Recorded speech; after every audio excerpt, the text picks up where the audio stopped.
session 2 or you miss session 3, instead of missing, you'll follow up. So that is for you, Ponjano. That's our multimedia person. We have, I think, you can add a spotlight of Mishak if he's there. I don't know if Mishak is there. Yeah, he's here. Mishak, open up your, yeah. I don't know why I can't see on the spotlight, maybe because I'm using a phone. But Mishak, Meshach is our instruction designer. Now, the way we create our courses online, the way we package them, he's the one responsible. That's the only easiest way to define Meshach. And then we also have another, so it's talking about deputy director, we have an administrator. I don't know if the administrator is around, Felipe Tinega.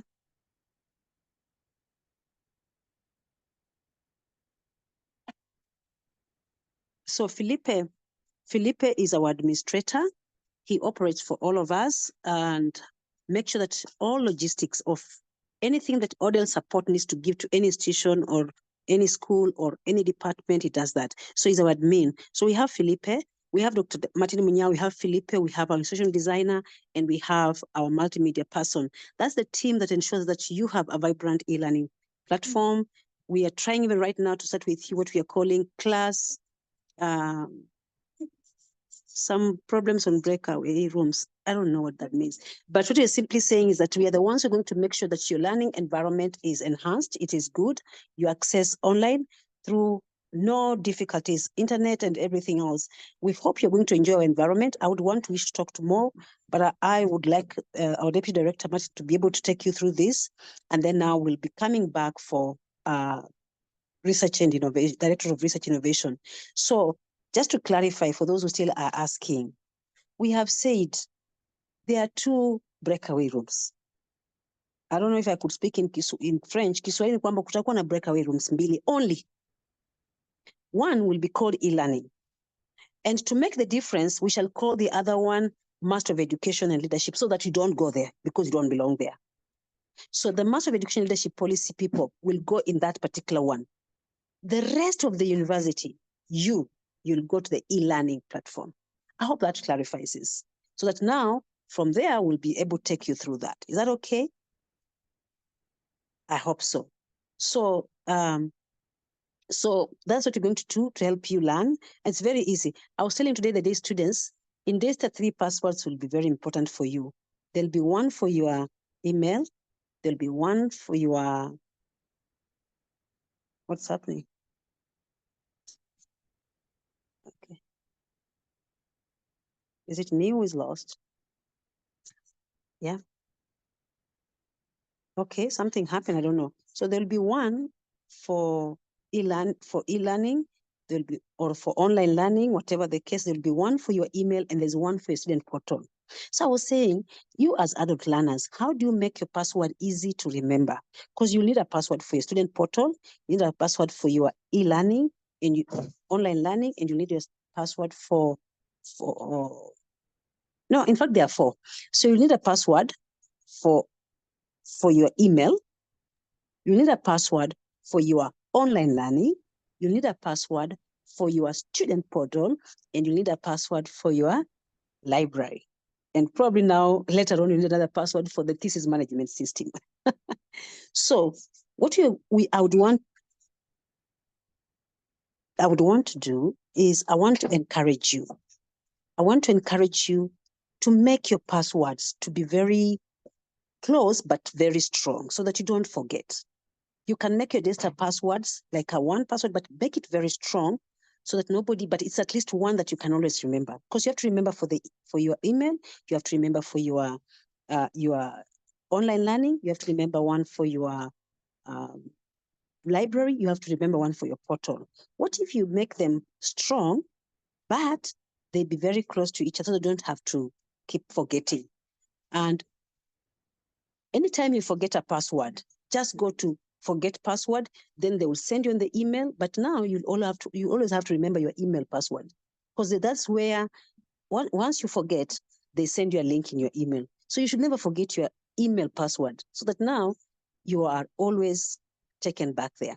So me, I want to wish you well.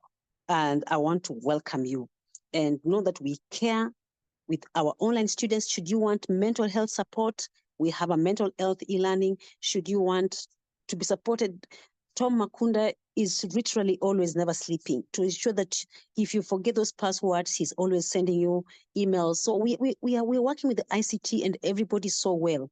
So enjoy your learning. Should you have a problem, the lecturer is not coming to class for teaching or whatever, we have ODEL support. Let us know so that we can be able to reach out. Should you have a problem, maybe something happened on the e-learning, you don't know who to contact, at least there are 2 emails you should never forget. ODEL support at Daystar and ICT support. Begin with ICT support because ICT is a technical. ICT support is a technical. Then ODEL comes in. So we just want you to remember those 2 emails so that always you can always write to the ICT support and say, I am in trouble with this thing. ODEL support, you can copy us at daystar.ac.ke. So Dr. Martin, I would want to wish you and welcome you as you take through these sessions, and hopefully that we'll be able to go through well. And I'll be meeting you else again for something different for the Director of Research Innovation, which I'm excited about. I love you all and welcome. Bye.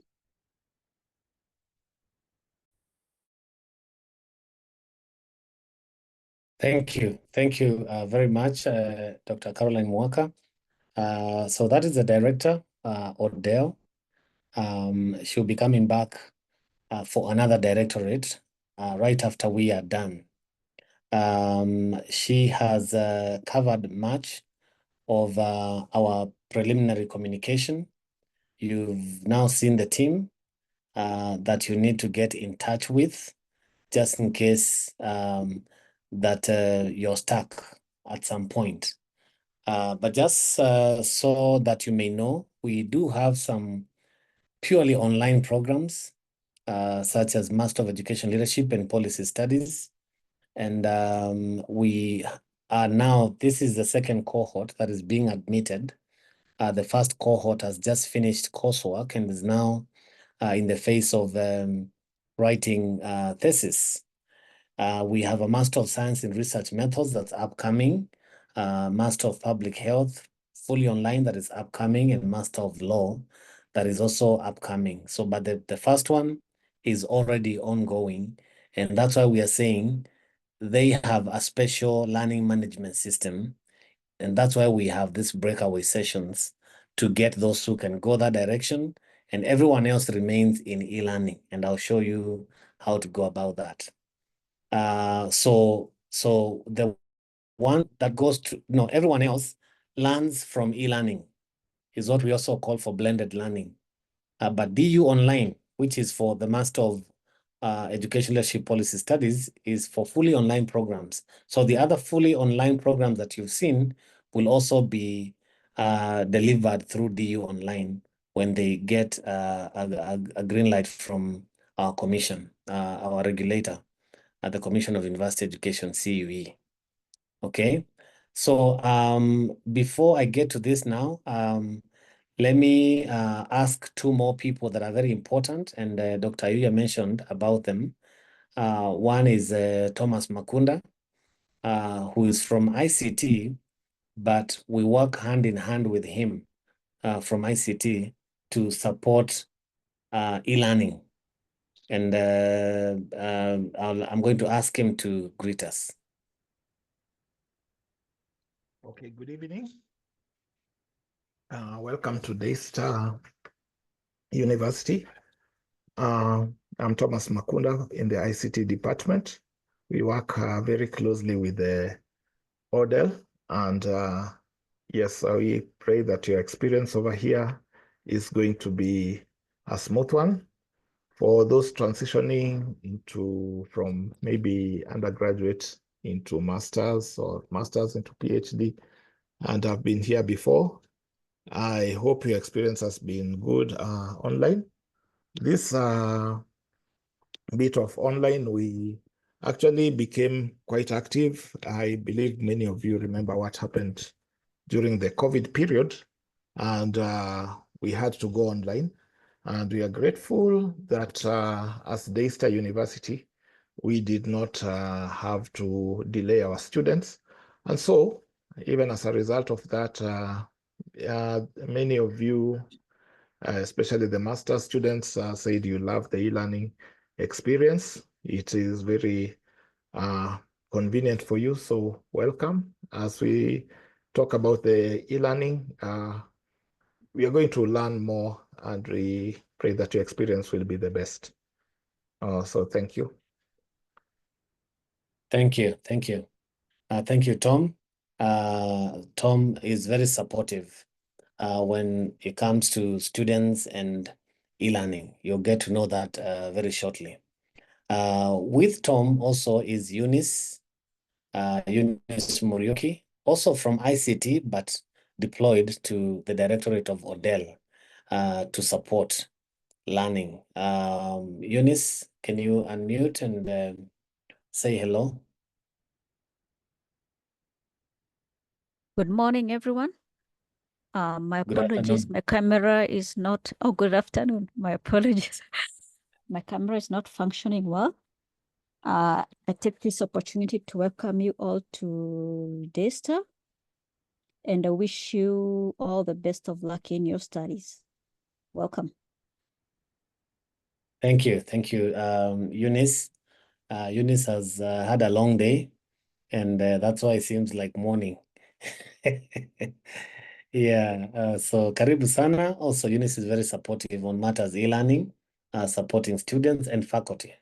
But so today we'll be working together to ensure that all of you have landed to their learning management systems as a group. So right now, I would like for us to go into those breakout groups, but I do see the hand is up from Joyce. Joyce, do you have a question regarding the breakout sessions? Joyce Ochola. Okay, maybe that was a mistake. It was not about the breakout session. Mhm. It was about accessing the e-portal. And, you know, personally, I was relying on HELB. Mhm. They have released their list via email to DAYSTAR. And I remember during one of the sessions, someone mentioned that if you had a letter, then you would be able to be given access. So I had written an email to the school about the same. I wrote it on Wednesday because there was a list that was sent to the school by HELB. And I haven't gotten any feedback. And now I'm starting to worry because school is starting on Monday and I cannot select classes because the HELB has not transferred the money but has committed to. So yeah, that was the issue I wanted to raise. Okay. Can I put it this way? Because I know that a lot of you may have similar issues of not being clear to create your portals. Can you let us give the information about e-learning as we wait? I've just called the ICT back to appear at some point and help sort those who may be having login credential issues, and also be able to answer questions regarding completed registration so that you are able to get your portal credentials. So Joyce and I think Vivian and Collier, these are similar questions. We can just hold on to them until we are done with the information that we are giving. Perhaps some of your questions might be answered through these presentations. That's Okay. okay. Thank you. Okay, so just keep your hands down. Let us give this information first, and in case your question is still unanswered, then we will call back some of the people who presented yesterday to come and sort you out. So now I'm going to open the breakout rooms like it's been guided. There are two: Master of Education Leadership. If you're taking Master of Education Leadership and Policy Studies, join that group. Everyone else, if you are not taking Master of Education Leadership and Policy Studies, join e-learning. Join e-learning. So breakout sessions are open. The rooms are open now. So just look at your screen, you'll see a pop-up. It's going to ask you to join any of the two. So Tom Makunda and myself are going to go with e-learning, while Meshach and Eunice will go with DU online. And perhaps also I don't know Steve. how long they will stay there. Maybe, or because people have already gone, but I would have thought otherwise. I would have thought which those that don't require breakaway rooms would have done with them, they complete, and then now we break them. But now I actually tried. Yeah, I tried initiating that at first and spoke to the teams that are coming after us, and it didn't work out. So that's why we are going this way. But anyway, after about 30 minutes, we'll close and come back here. Yeah, so you just close the. So yeah, library at kindly prompt. At 16:40, all the rooms will close. 18:40, sorry. Kindly. 6:40. Kindly, Yes, can you send the prompt again? We can't see it. I can't see it myself. I'm still here. Esther Kamaku, what program are you taking?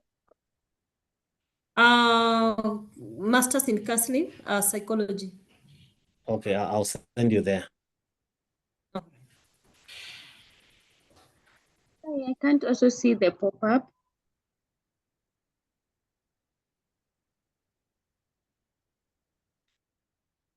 Okay, just 1 second.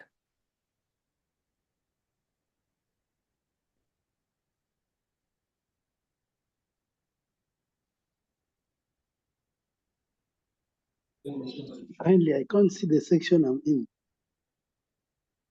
Okay, Joseph, where are you going? Which program are you taking? Masters in Community Development. Community Development, Joseph. Okay, Tom and others, please help me send those who are not able to see. Joseph should be e-learning. PR group. It's one at a time. Joseph is going to e-learning.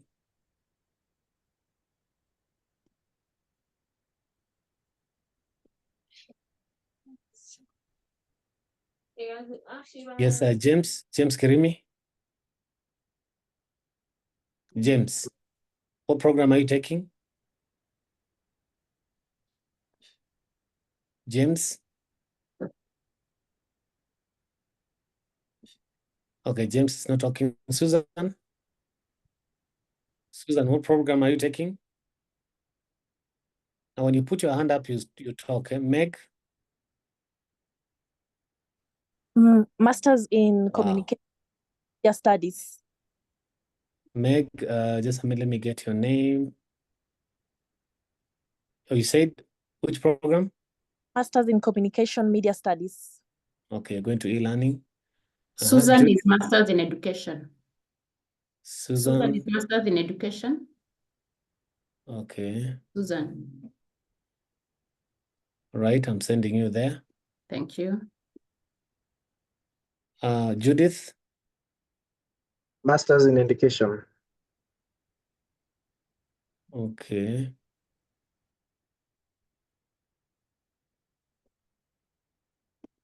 All right. Benson Mwadhi?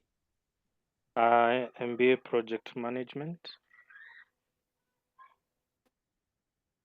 Benson Mwadhi, e-learning.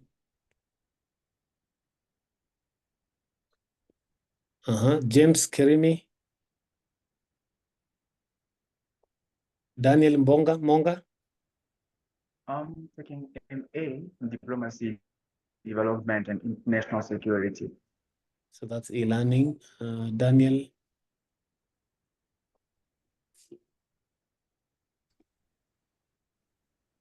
Okay. Esther Njoki? Masters in Education. Esther Njoki.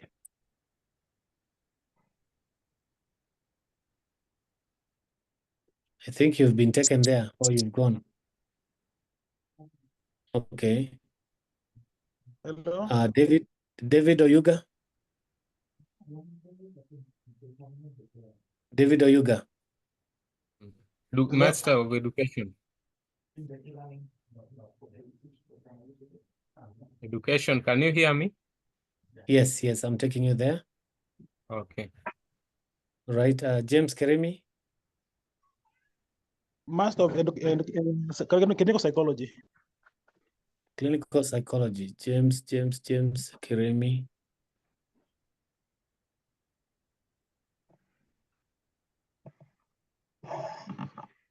So you're going to e-learning.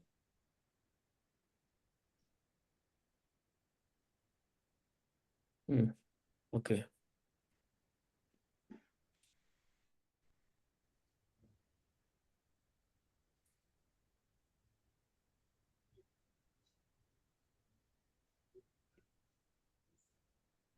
Okay. Charlene. Bachelor's in Public Relations. Okay. That's e-learning. Okay. So all those who are here, you can't see the prompt for breakout. Okay. Yes, we can see it. Eric Munene, what's your program? Master's Development Communication. That's e-learning. Eric Munene, where are you? Okay. Dr. Can I help you, or are you okay? Yes, please help me. Okay. So Lope. Yeah. So help me. Let me go to e-learning, because I'm training in e-learning. Okay. Yeah. Okay. So Lope, have you found your breakout room? Eric Munene.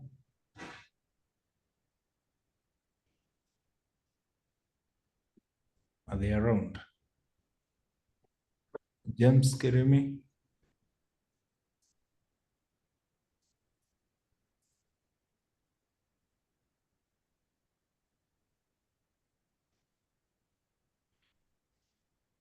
Grace Kaneya, have you found your room?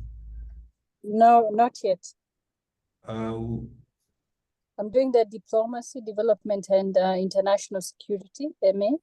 okay. Let me just assign you.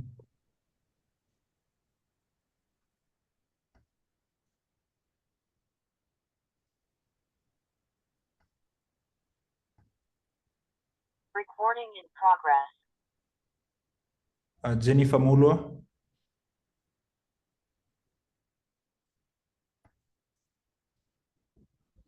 Jennifer, have you found your room?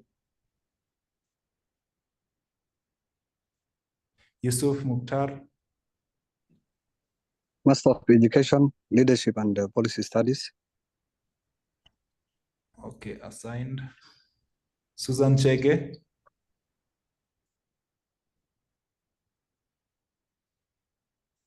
Joyce.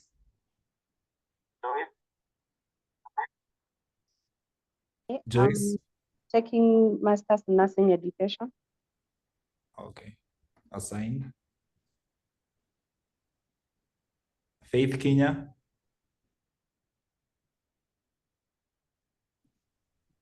MA Communication, Corporate Communication. Okay. Lope, you still around?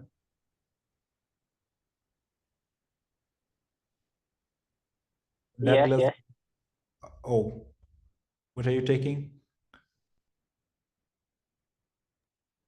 Master of Education, but I'm joining. Oh, you've joined.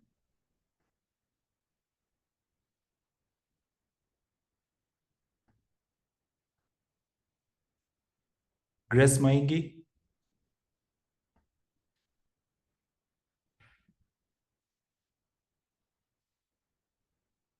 Douglas Opa?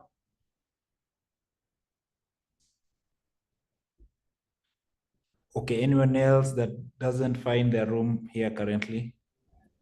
Kindly raise. Okay, Onesimus Kioko. Hello, can you hear me? Onesimus Kioko. This is Lucia Monyao, Masters in Clinical Psychology.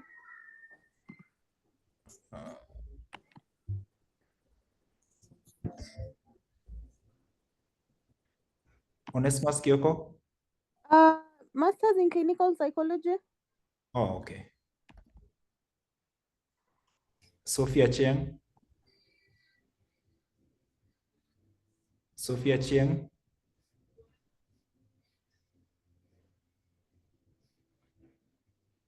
Hi, Steve. My computer is acting up. This is Douglas. Okay. Masters in Monitoring and Evaluation. All right, assigned. Anyone else? Sophia Chiang.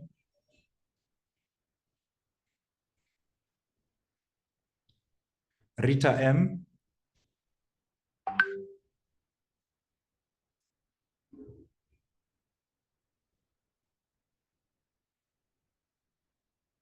So anyone else who can hear me and they're not assigned to their rooms, kindly just raise your hand and mention your name.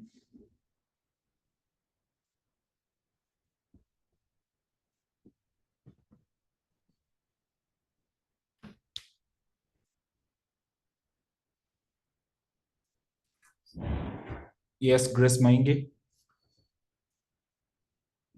Kindly unmute.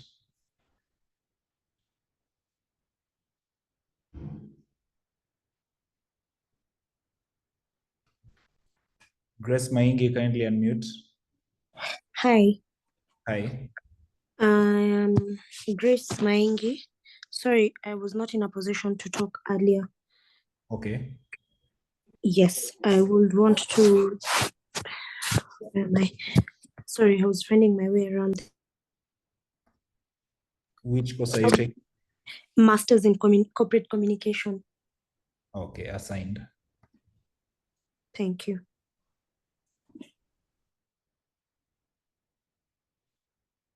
Anyone else?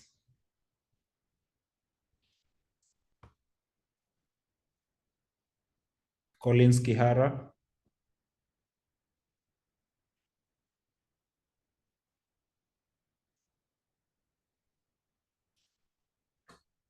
If you're here and you can't access the breakout rooms, kindly raise your hand and just unmute.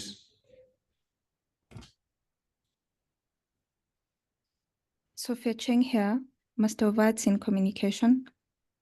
Okay. Sophia Cheng. Assigned. Anyone else?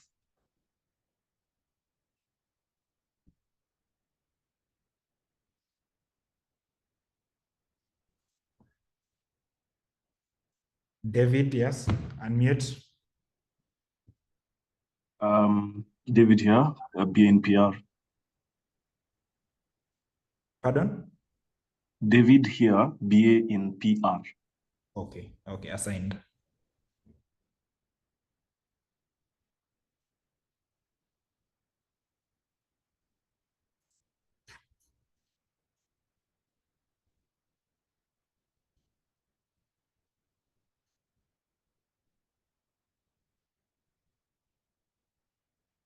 Anyone else?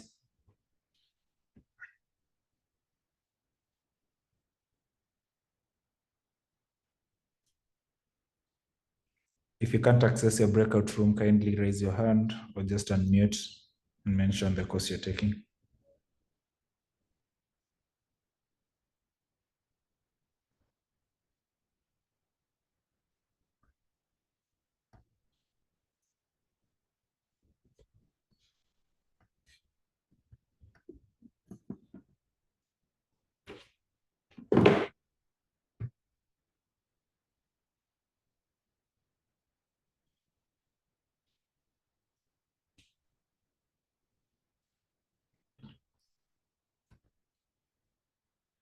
Edwin Chiti. Please put me in the master's leadership. Pardon? The leadership one. What's your name? Is mission. Pardon? Mission. It left Oh, me, so I can't see the room. okay. Couldn't hear.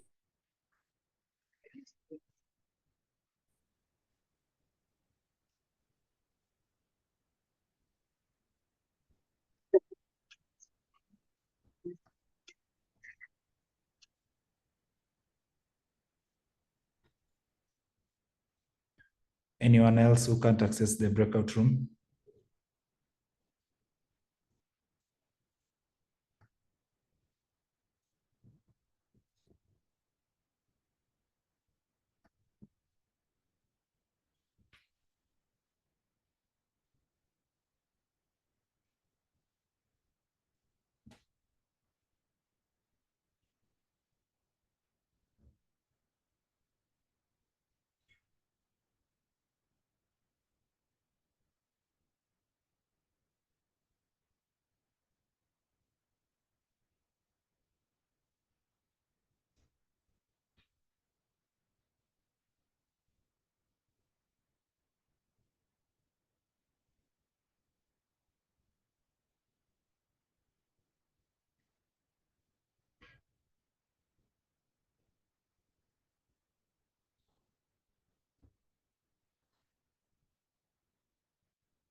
Eric Munene,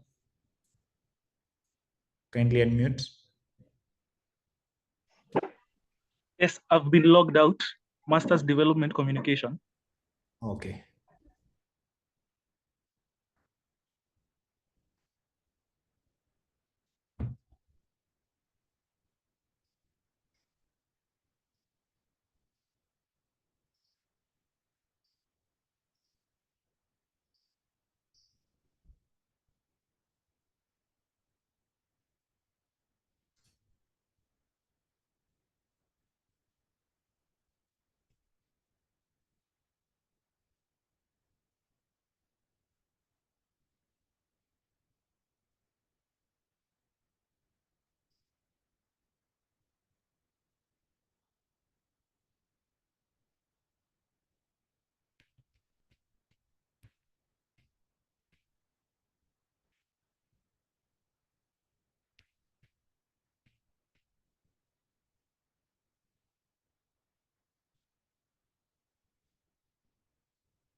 Is there anyone around who can't access the breakout room?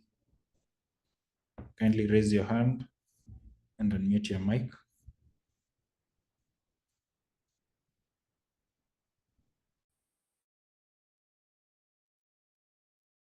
Hi, this is Joseph.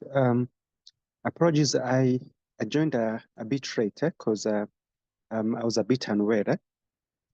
Should I be on this group or on a separate group? There's a breakout room. So which course are you taking? MBA. MBA, Masters in Education. Masters in Business Administration, concentration with the strategic management. Okay, just a minute. Let me assign you to your room. Thank you.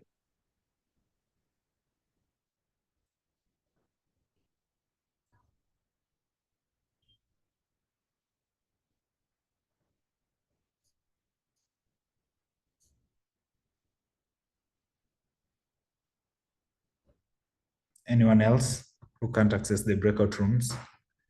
If you just joined or you joined later.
we are saying, we are assuring everyone, if Yes, your okay, password is your Kevin. password, always click on lost password. You should Okay, be able to Kevin. get, instructions to reset your password. And always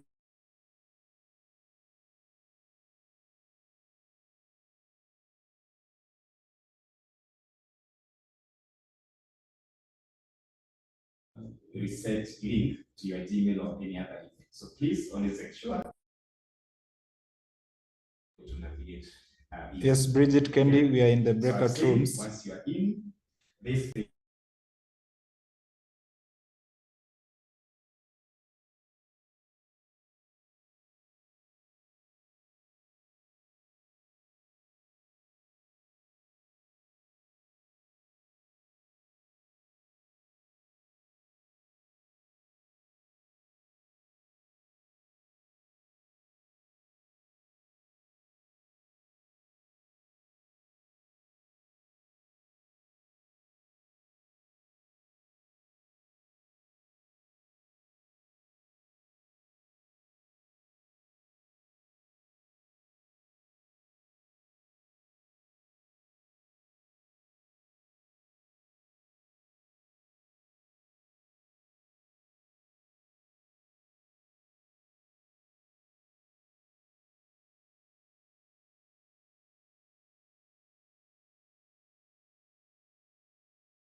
Good evening, and how are you? Fine, thank you. Which course are you taking? No, actually, it's because we are very quiet. I wanted to find, I found myself in a breakout room. My name is Dr. Wandera. I'm one of the course facilitators. Okay. Yes. So we have two breakout rooms that are currently ongoing until 6:40. So we'll be back at 6:40. you have your student email. Oh, what are you supposed to be doing in the breakout room? There is just like a normal email. We have two rooms that include e-learning and Masters of Education in Leadership Policy. They're explaining how to use the e-learning system and the DU online. Okay. Thank you. You're welcome. Can I assign you to one of the rooms, or you're okay waiting here? No, I'm okay. I think I'll just exit and just visit another room. Okay. A few Thank more you.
I've been ejected from my room. How do I go back? All right. Which room were you in? You'll come across text, just a text that you're supposed to read and internalize and maybe get a Hi, Jacqueline. Which room were you in? And I want to Hi, I'm doing the med. It's called med or something. Yeah. For I education. found myself in a room. I wasn't even sure if I should be there in the first place. I was having network issues. Okay, let me assign you. directly in the library. Most of the time.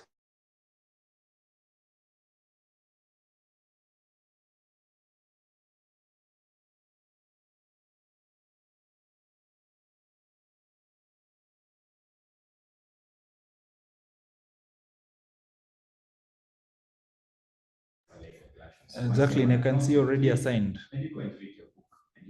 Pardon? I can see I'm already. assigned, but I can't go back to that room. I found myself out. I don't know. My internet is kind of weak or breaking down. So I decided to come back to this main.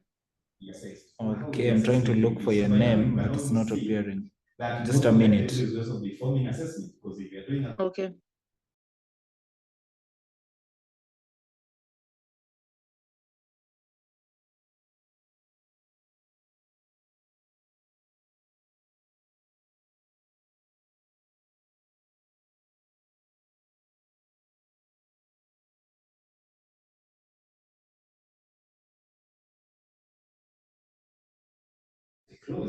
Jacqueline, could you kindly rejoin? Okay. Leave the page, then rejoin so that I can see your name. That is. So I exit. Yeah, exit, then just rejoin. So always ensure you're checking, you're frequenting this platform,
Okay, we are all back to this main session. I hope that you've been introduced to your learning management system. This is the interface that you'll be using to learn asynchronously. Tomorrow, you'll be introduced to the platform that you'll be learning from synchronously. So this is both are very important, that you have your platform for learning asynchronously, but also the platform for live classes, which will be done tomorrow. And I'll be posting the memo from the Deputy Vice Chancellor Academics, which has been sent today by email to all students. And if you haven't received, or if your email is not yet set up, maybe you may not have received it, I'm going to attach it here so that you download it and find the link to the meeting for tomorrow at 5 p.m. Sikolia, I want to invite the next group that is coming to talk to us, and that is DRICE. But before that, Sikolia, I see your hand is up. I just wanted to first thank you for the opportunity. I wanted to remind you about the official timetable I had requested earlier. I will just have a screenshot of what was shown here or from the student portal, but I have one where you have a stamp. Okay, yes, I made a request for it. Let's wait and see. I made a request. I made your request known. I remember it's the one for your employer, right? Okay. Sure. Okay. Yeah. Thank you. Is DRICE around, Dr. Yuya?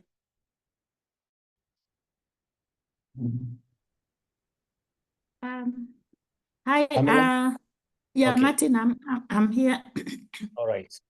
So allow me to introduce another directorate, the Directorate of Research, Innovation, Commercialization, and Entrepreneurship, also known as DRICE.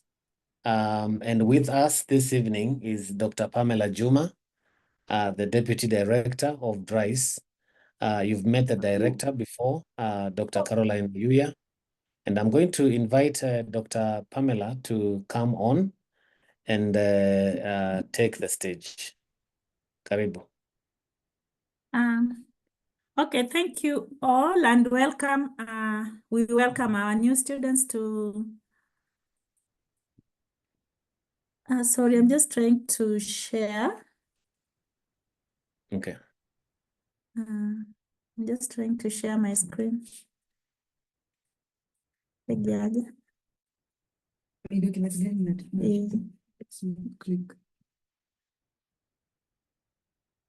Okay, I hope you're able to see my screen. Okay.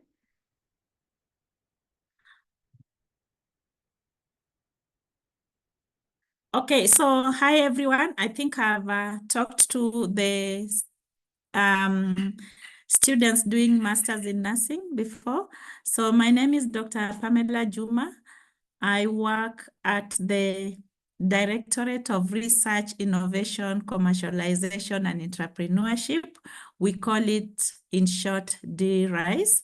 It is a new directorate, but it doesn't mean that research was not there before. We've been having a Department of Research, which was combined with postgraduate studies, but since a few months ago, these two have been split. So we now have postgraduate studies separately, and I think all of you are guided by that department. And then we have this other directorate. So I'll just take us briefly through the directorate. I also work at the School of Nursing. That's why I've met the nursing students. So I'm a senior lecturer at the School of Nursing. And as you can see, this directorate has the longest name. So I think we are master's students. We all understand what research is. And innovation is about just coming up with new ideas, new tools, new methodologies, And in science, you all know about the, the scientific work that people start working on at school level. Those competitions you used to go for, those are innovations that could be taken up to scale, and that is what we are promoting. We're also promoting commercialization. Commercialization is the process of taking the innovations and looking for markets for them, mass market, so that a product that has been created by an innovator can be utilized in the market, or can be, that is what promotes socioeconomic development in the country. And then we have entrepreneurship. Entrepreneurship is taking the innovation, the innovative idea, and putting these ideas into a business. So when we move from an innovation, when we come up with an idea and take it, create a business around it, develop a plan, and, sell the innovation for money, then we are doing what we call entrepreneurship. So the team in the department, we have Dr. Caroline Ayuya, who is the current acting director. I am the deputy director, and then we have administrator who is supporting the administrative work in the directorate, Susan Chege. As you can see, we are still few in the department, and we intend to grow the department. Our goal is to advance the university research, innovation, and innovation agenda by promoting the inventions. Inventions are those creations that staff and students will come up with, and then disseminate knowledge for social economic development. Our objectives are around 4 areas. The first one is around policy development and implementation. I'll talk about them in details. The second objective is around promoting research excellence. The third is promoting innovation and entrepreneurship. And the fourth is commercialization. So under research policy and strategic direction, as a university, we are guided, all universities are guided by various research. And one of the areas in which we develop research is policy is research. So at university, we already have policies for research, but they're not very comprehensive, because innovation is something that we are strengthening. Entrepreneurship is something that we are introducing and strengthening within the university. So we are coming up with more broader policies to address all the 3 areas, and we'll also be developing guidelines. So these we develop, the directorate facilitates the development of these policies. Of course, we work with all the other schools, all the departments, all the key departments in the university, but our role is to facilitate these departments to come up with the policies. Once they are developed, we also ensure that these policies are implemented. All the research that is conducted according to these policies and the guidelines that will be provided. And we also monitor implementation to ensure that we comply with the policies and any other guideline. Not only guidelines that are developed by the university, but we also go beyond. We have national policies and guidelines that we are supposed to follow. So we ensure that everything that we do follows the national policies, and we conduct research and innovations within the stipulated policies and the themes in the country. And then the second area is promoting research excellence. So at DASTA, we want to ensure that the research that we conduct is of high quality, and we follow ethics. As you go into your research classes, you learn more about research ethics. Some of you might have learned research ethics at undergrad. I'm sure about nursing students because they do a lot of ethics at undergrad level.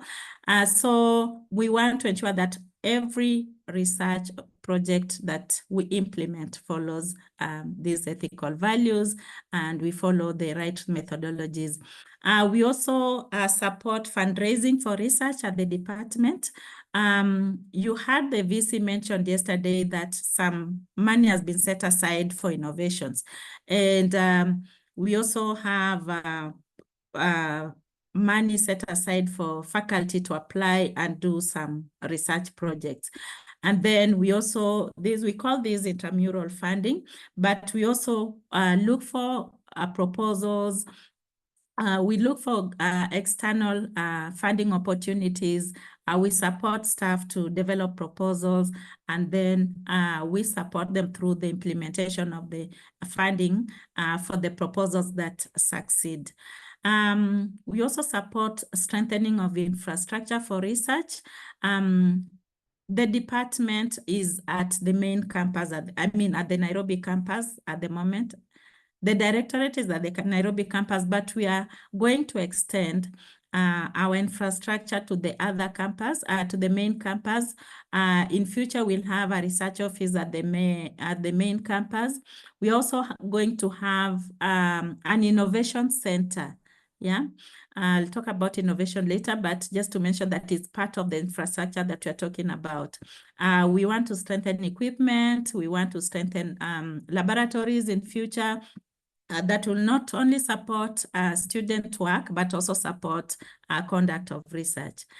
Under this area, we also want to enhance visibility. We work towards enhancing visibility of our research output, both students' research and faculty research, and we do this through conferences.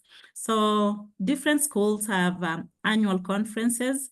This year we've had like 3 conferences, and we also have journals. We are strengthening our journals we have 3 journals at the moment. If you go to our website, you'll be able to see them. So we encourage faculty and staff to publish in these journals, but also to publish in other external journals based on the relevance of your research topics. In fostering innovation and entrepreneurship, we are promoting innovation at Daystar. So we've had students come up with innovations that they have presented in various forums. This year we've had like if you'll know, you'll get to learn about NACOSTI. NACOSTI is our structure that supports research in the country. So they have held conferences this year, and we've had our students showcase their innovations in such conferences. And we'll also be supporting, we want you students, the students in this cohort and other students to come up with innovations. And we will be talking more about this in future, just to encourage you even in your research projects to make them more innovative, come up with new ideas that can be taken to scale, that can be supported to and advanced to the level of becoming commercialized. So we will encourage you, and you remember the VC mentioned that there's 5 million, which we'll be developing guidelines on how you can acquire the 5 million. You can be compete for the 5 million. The 5 million we are not just going to dish it out, but you have to come up with an innovation and prove to us that your innovation is going to bring change in the community, and then you'll be awarded this funding. So we are in the process of developing a criteria for that, that will support students to develop their ideas and come up with innovations that we can actually support through this funding. The other area is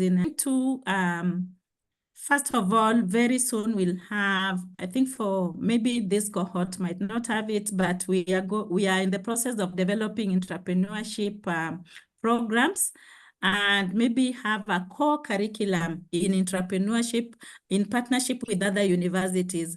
So we've realized that this is a very important area. Some of you, you're master's students, but you know that some of your colleagues who graduated a few years back do not have jobs. So unemployment rate in Kenya is now, for young people, is now at 12%. So how do we bridge this gap? Yeah. unemployment for those who have graduated with first degree. Forget about those who dropped out and all that. But for those who have graduated, is at about 12%. So we are trying to encourage entrepreneurship in universities so that those who leave university can also create jobs. Instead of just looking for jobs, we can also create jobs. We can come up with businesses that can be brought to scale. We want to link those who develop their business projects with industry. And we want also in our undergrad program to start linking potential students with industry early enough so that they can start learning how to build businesses and not just to look for jobs. And also link them with other organizations that are supporting youth employment through entrepreneurship. And apart from developing a curriculum for students, we're also going to develop a curriculum to train staff who will be mentoring and training students to come up with the entrepreneurial projects. I don't want to take more time. Under commercialization, we are working towards identifying potential markets and also identify the application. So for the innovations that you're going to come up with, the students who are going to come up with innovations. So we want to assess whether these innovations can be taken to scale to a point where they can become businesses, and we will be supporting such innovators or such students who are doing business to get markets. We link them with the private sector. We are already working towards partnerships with other universities and also the networks like the Kenya Association of Manufacturers, who usually support industry to market their products, come up with guidelines to support the entrepreneurial projects that you will come up with. So this is not just for students, but both students and staff. We also will be supported under this area. We also support trademarks. So trademarks is, the way we work with them. For example, Kenya Bureau of Standards to distinguish our products. For example, if you come up with an idea, maybe a unique idea, maybe a certain food product, we need to have a trademark. We need to go through the processes of having it licensed. And so we'll be supporting that process, working with the relevant authorities to ensure that you are licensed and whatever innovation you come up with is protected. So we call it intellectual property rights. This is the rights that are awarded to an innovator to make them decide on how they want their product to be utilized. Sometimes when we will be talking about this later on ownership of your creation. So your creation is something that you need to guide. You don't come up with an idea and you talk about it like that. So there are ways through which you protect your idea so that someone doesn't take it up before you market it. You have to own your idea, and that is the process of developing an intellectual property. And then lastly, we want to link innovators with potential partners.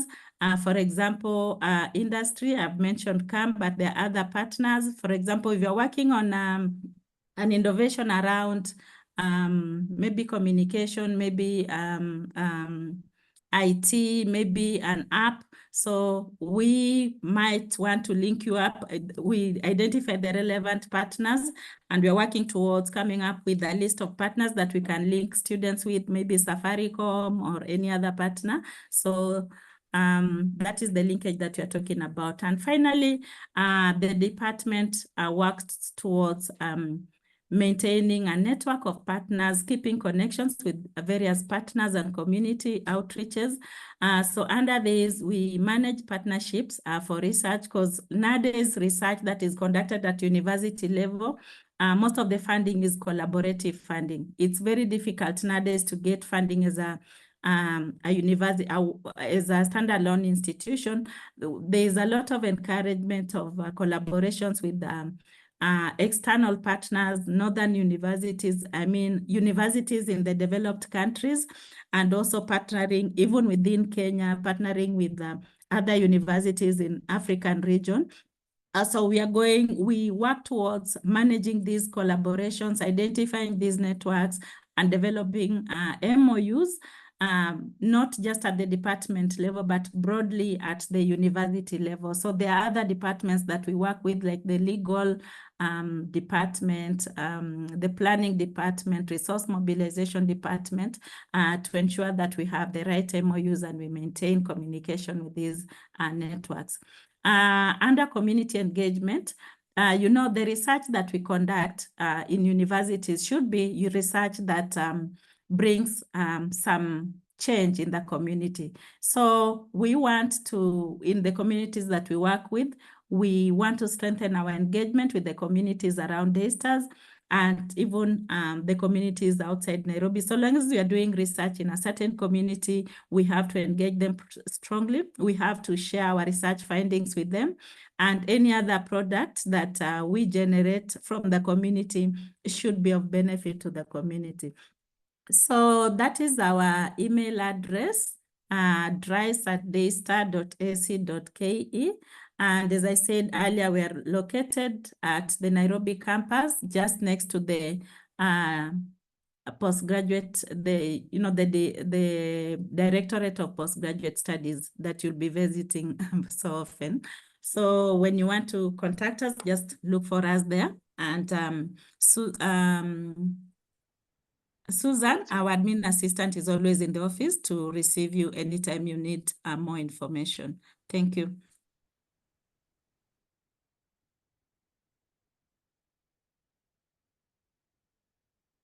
Back to you, Martin.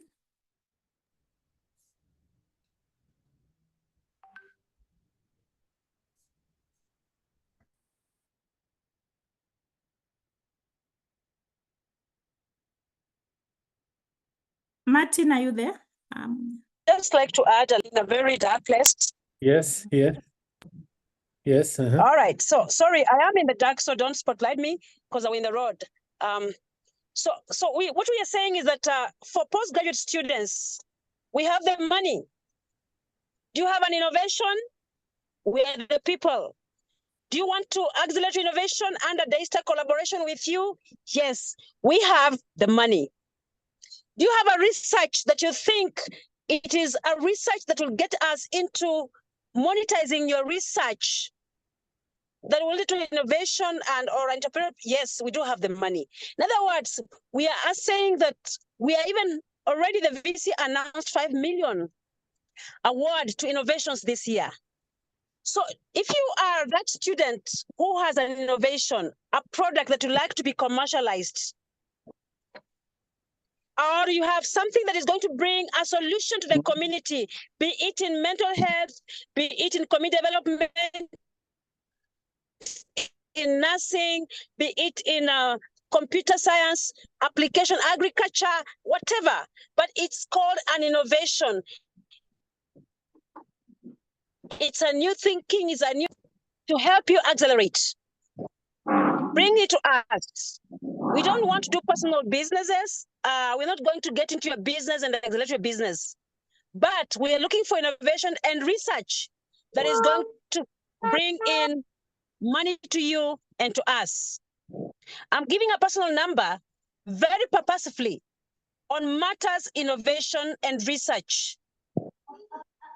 In fact, you're encouraging postgraduate students to start writing research that leads to products, so that you don't just go and collect data, prevalence, risk factors. Why don't you write a research that will bring an application that will cause an application in agriculture, a solution in mental health, a solution in monitoring and evaluation, a solution in business administration, in commerce, in every product that you're doing, international relations. Do you have that particular product? Daystar has the money. So write this number. Let us know if you'd like us to be partners in your innovation. We accelerate it, we get you partners. My number is 0720 405 483. For me, some of you met me a little bit earlier when I was doing Odell, but this time I'm putting on a different cloth as the acting director for research, innovation, commercialization, entrepreneurship. This year, we are also going to take students out the Innovation Week, and we want postgraduate students to participate. We will pay for you everything. Showcase your innovation. You have that innovation commercialized. Yes, we are here with you. In a research project, a research or a grant facility, yes, DESTA is there. We partner with our students for example, currently we are partnering with a PhD student to be able to do a research grant on mental health. Would like people from business administration, you might be a CEO, you might be a research fund, you might be whatever you are. Let us partner up. Or is your research going to bring in money to you and us? We partner. So this is my number as the acting director for research. Oh, it's already been there. Get us so that we can be able to partner together.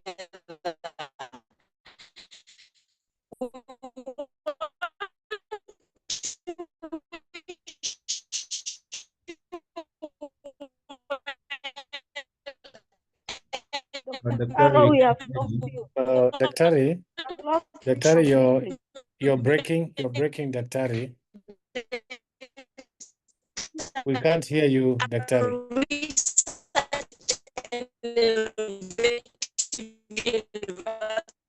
An entrepreneur university, and we shall support you. My name is Dr. Entrepreneurship and Commercialization. Of course. Daktari, you're breaking. We can't hear you. All right. Thank you. Thank you, Dr. Pamela. You can amplify that to Dr. Martin. I'm sorry, I am on the road, so I broke, but we are looking for innovators and researchers and partners in research and innovation, and the students who work in grants or partnerships or whatever research innovations, we are here. For innovations, we will give in the money. For research, we also give in money, but we are also looking for grants and partners in research innovation who we can partner together to work together from their own organizations. Thank you. Thank you, Dr. Caroline Mwaka. Thank you, Dr. Pamela Juma, and the DRICE team for that presentation. So students, you have a place to drop your research, drop your innovation, and find ways of commercializing it so that it doesn't stay and catch dust on your shelves. Now, let me introduce another directorate, just switching gears here in the interest of time. As you can see, time is far much spent. I would like to introduce the library section. And with us tonight is let me see, Jane Yobera, are you in? All right. Yes, Jane is in. We have the university librarian, Jane Wambua Yobera, who will introduce to us the Daystar University Library, the e-library, and also introduce her team that she works with. Karibu sana, Jane. All right, thank you very much, Dr. Munyao. And thank you, everyone. And good evening, everyone. It's so great to see all of you. Thank you. It's so great to see all of you here. I would like to take this opportunity to specifically welcome you to the Daystar University Library, but to also add my voice to the welcome that you have received from different people from the beginning of the week.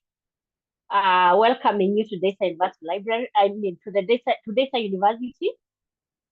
So I also add my voice to that and welcome you to Daystar University and tell you that we are very happy that you chose to join Daystar University.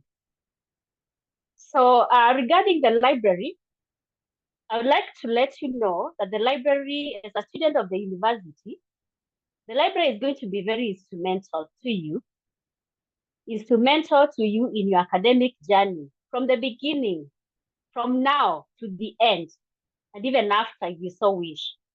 The Desa University Library is going to be very instrumental.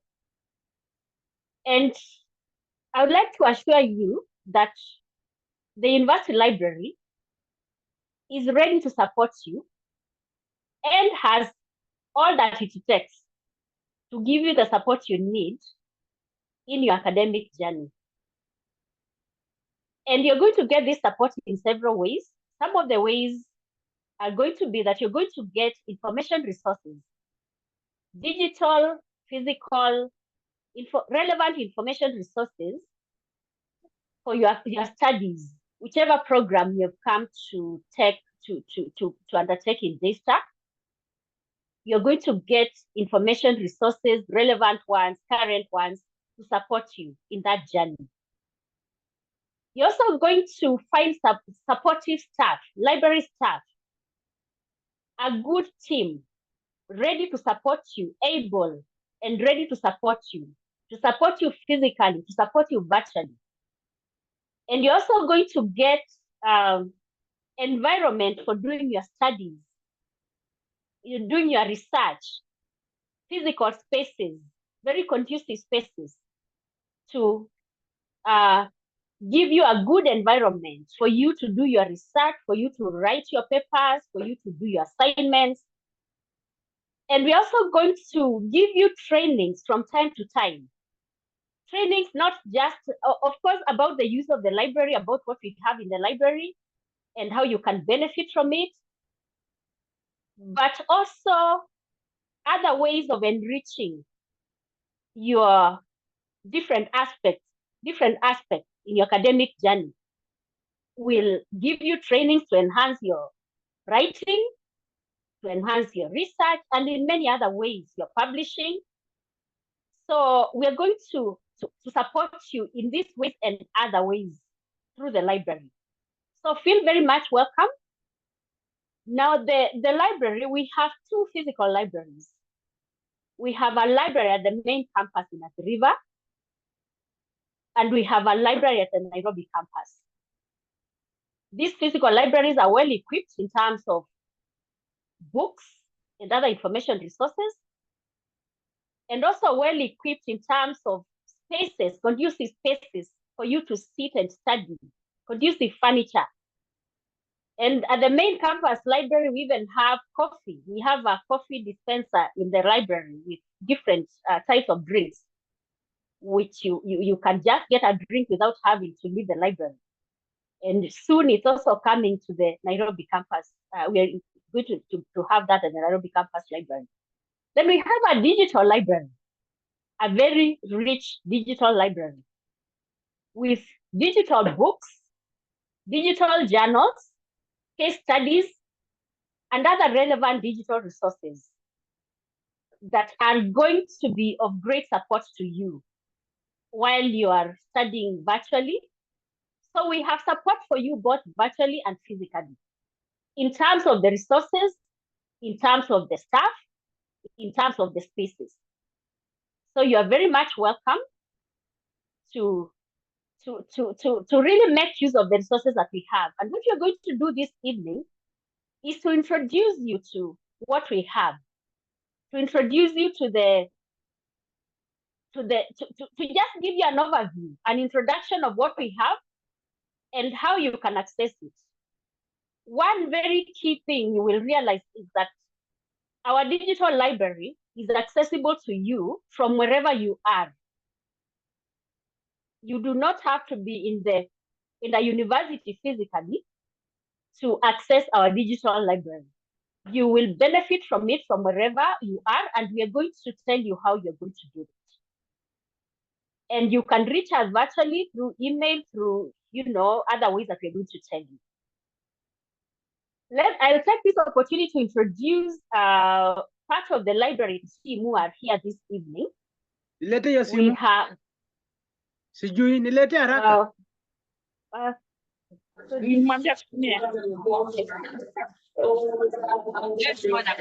Can that person mute, please? Thank you. So I would like to introduce you to some of the library staff who are here. There are some who are here and others that you will interact with later. So I will just call their names, and if they are here, they will introduce themselves, say their names and what they do in the library. Charity, are you here?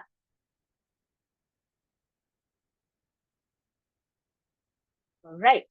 There's Charity Kironjo, who is the Deputy University Librarian, mainly for the main campus library. It doesn't seem like she's here this evening. Samuel Kungu.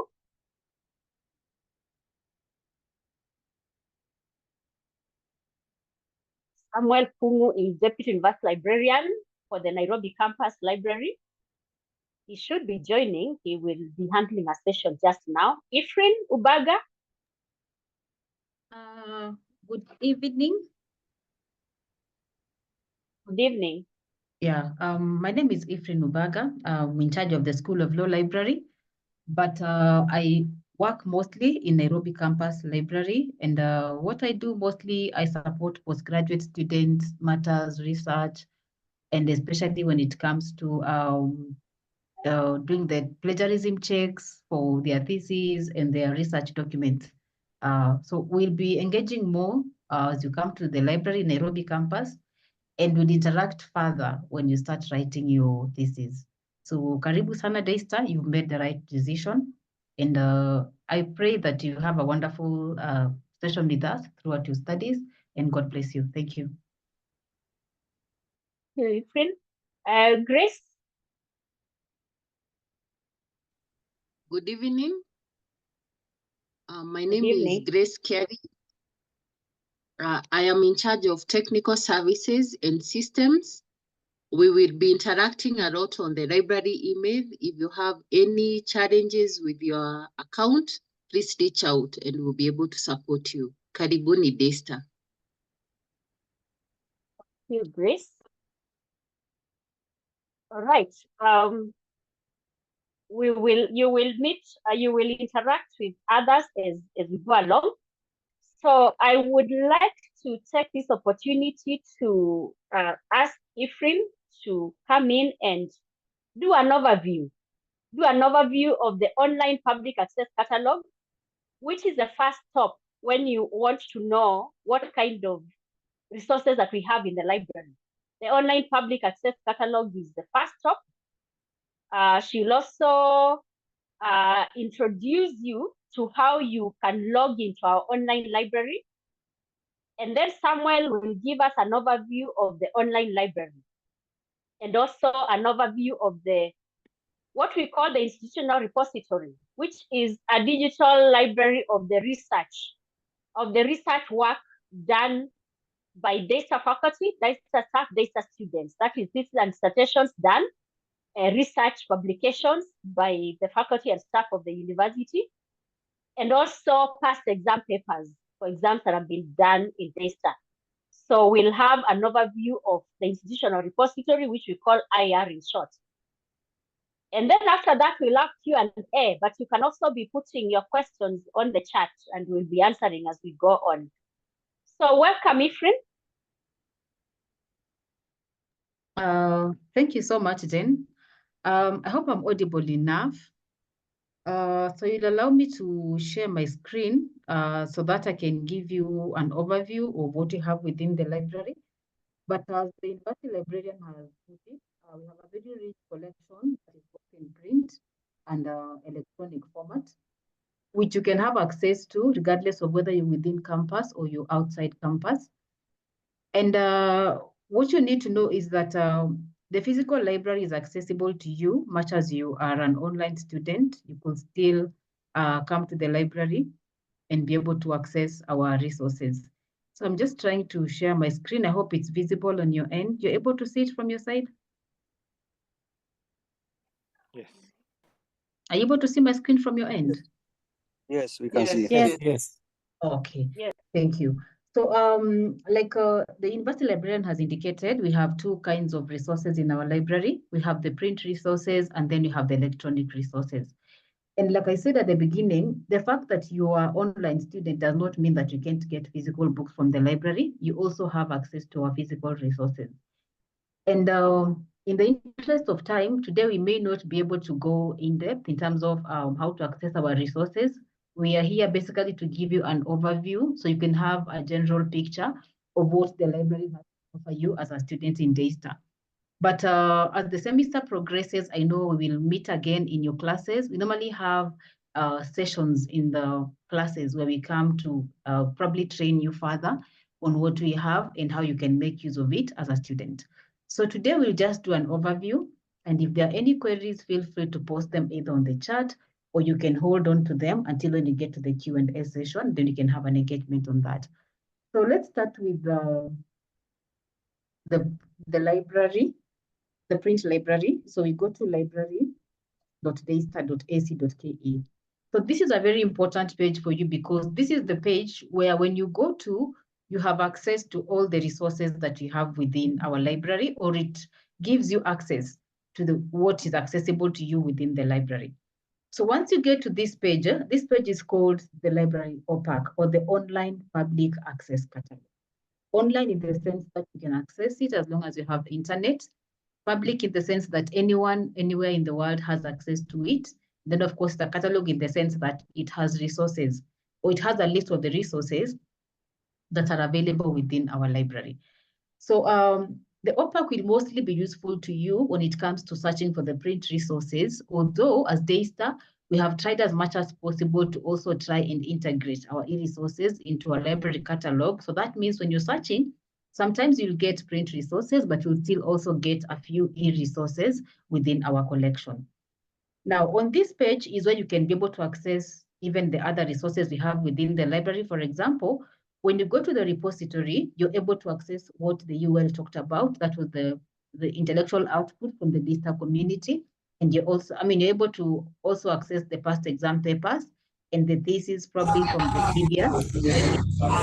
Then you can also click on this here that will now lead you to our e-resources, of which in this case, the journals, the ebooks, the talks, and the case studies and the e-theses that we have within our e-library collection. You could still be able to click on the website for the university through our library page, and you can also access the e-learning platform from our library page.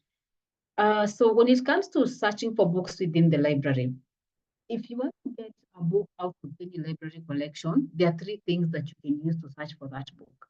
You can either search using the title, or you search using the author, or you search using the subject. That means at any given time, you know who wrote the book's title, or what the book is about.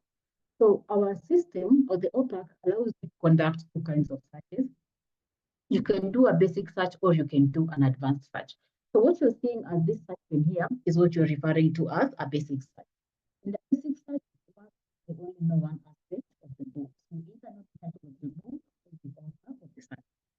So let me assume I don't know the title and I don't have an author in mind, but at least I know what I want the book to be about. I'm sorry, you're not audible. I'm not audible? Now you are. Yeah, we have. Now I am. Okay, thank you.